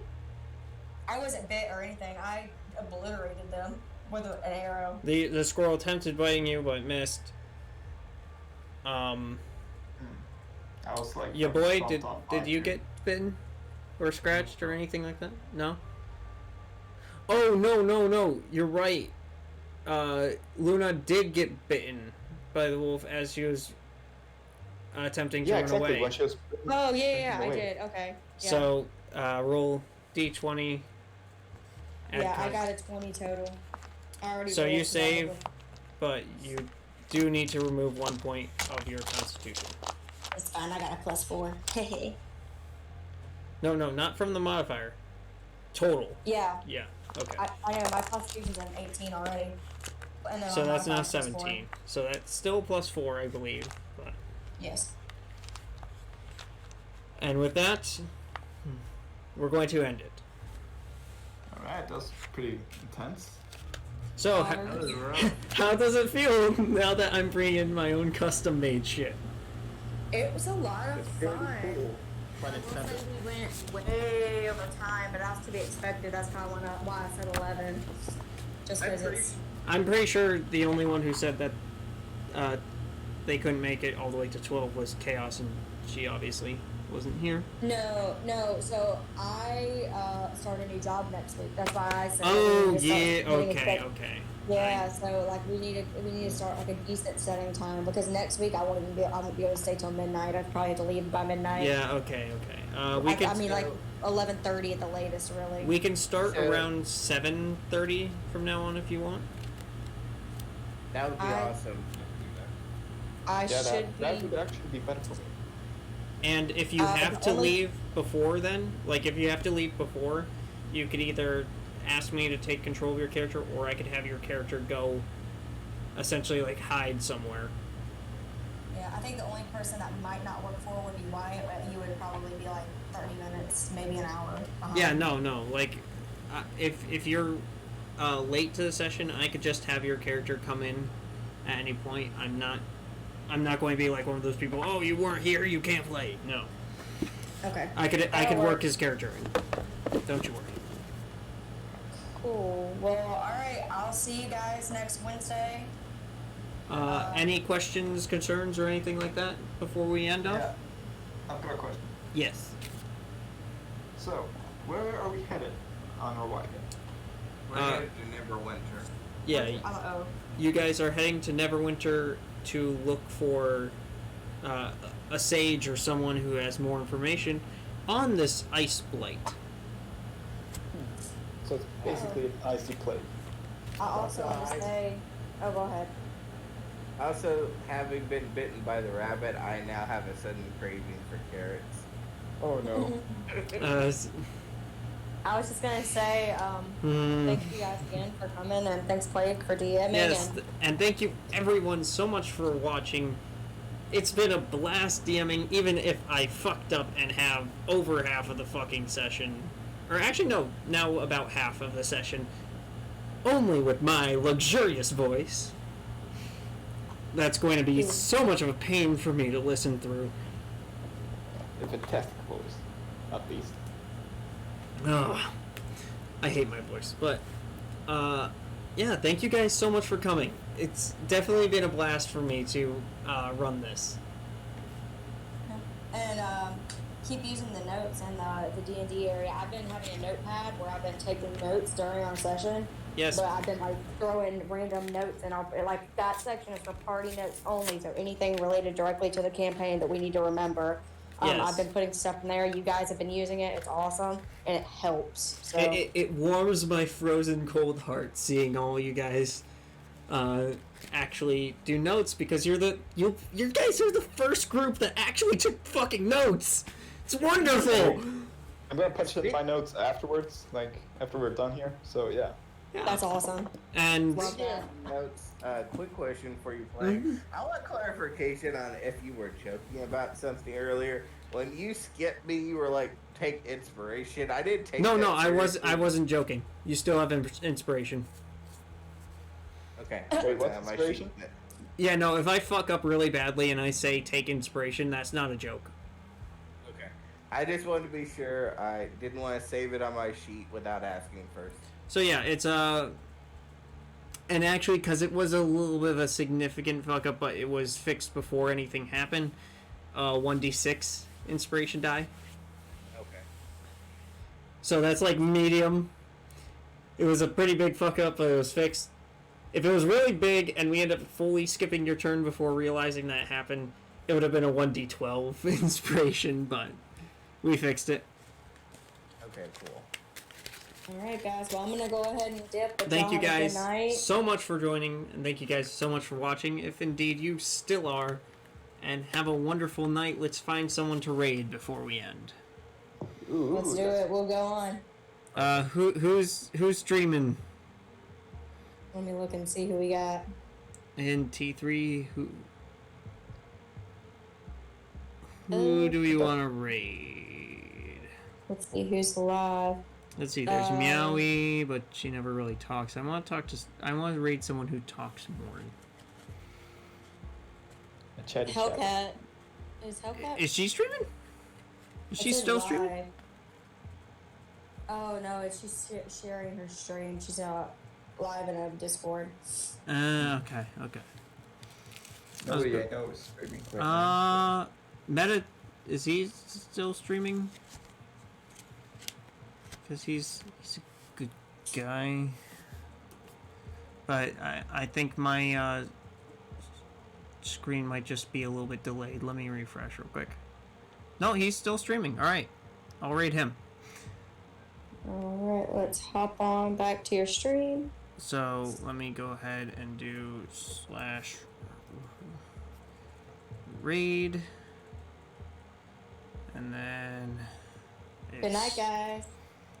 Night, Yeah, Panda. Meta. Tomorrow as well, so I will definitely see y'all later. Night gang. Bye bye. Peace, dude. But that's not just. you. Thank you again, everyone, so much for watching. If indeed you still are, please enjoy rating this person. He's a great guy. And have a great night. Or day, or morning, or whatever. Well, yes to me. Yo, I sent you a thing. I don't know if you saw it or Yeah, I'll go and get you your whole thing here in a few minutes. not. Okay, cool. So, thank you so much for joining in, though. Just give me a few minutes to actually go and get that for you.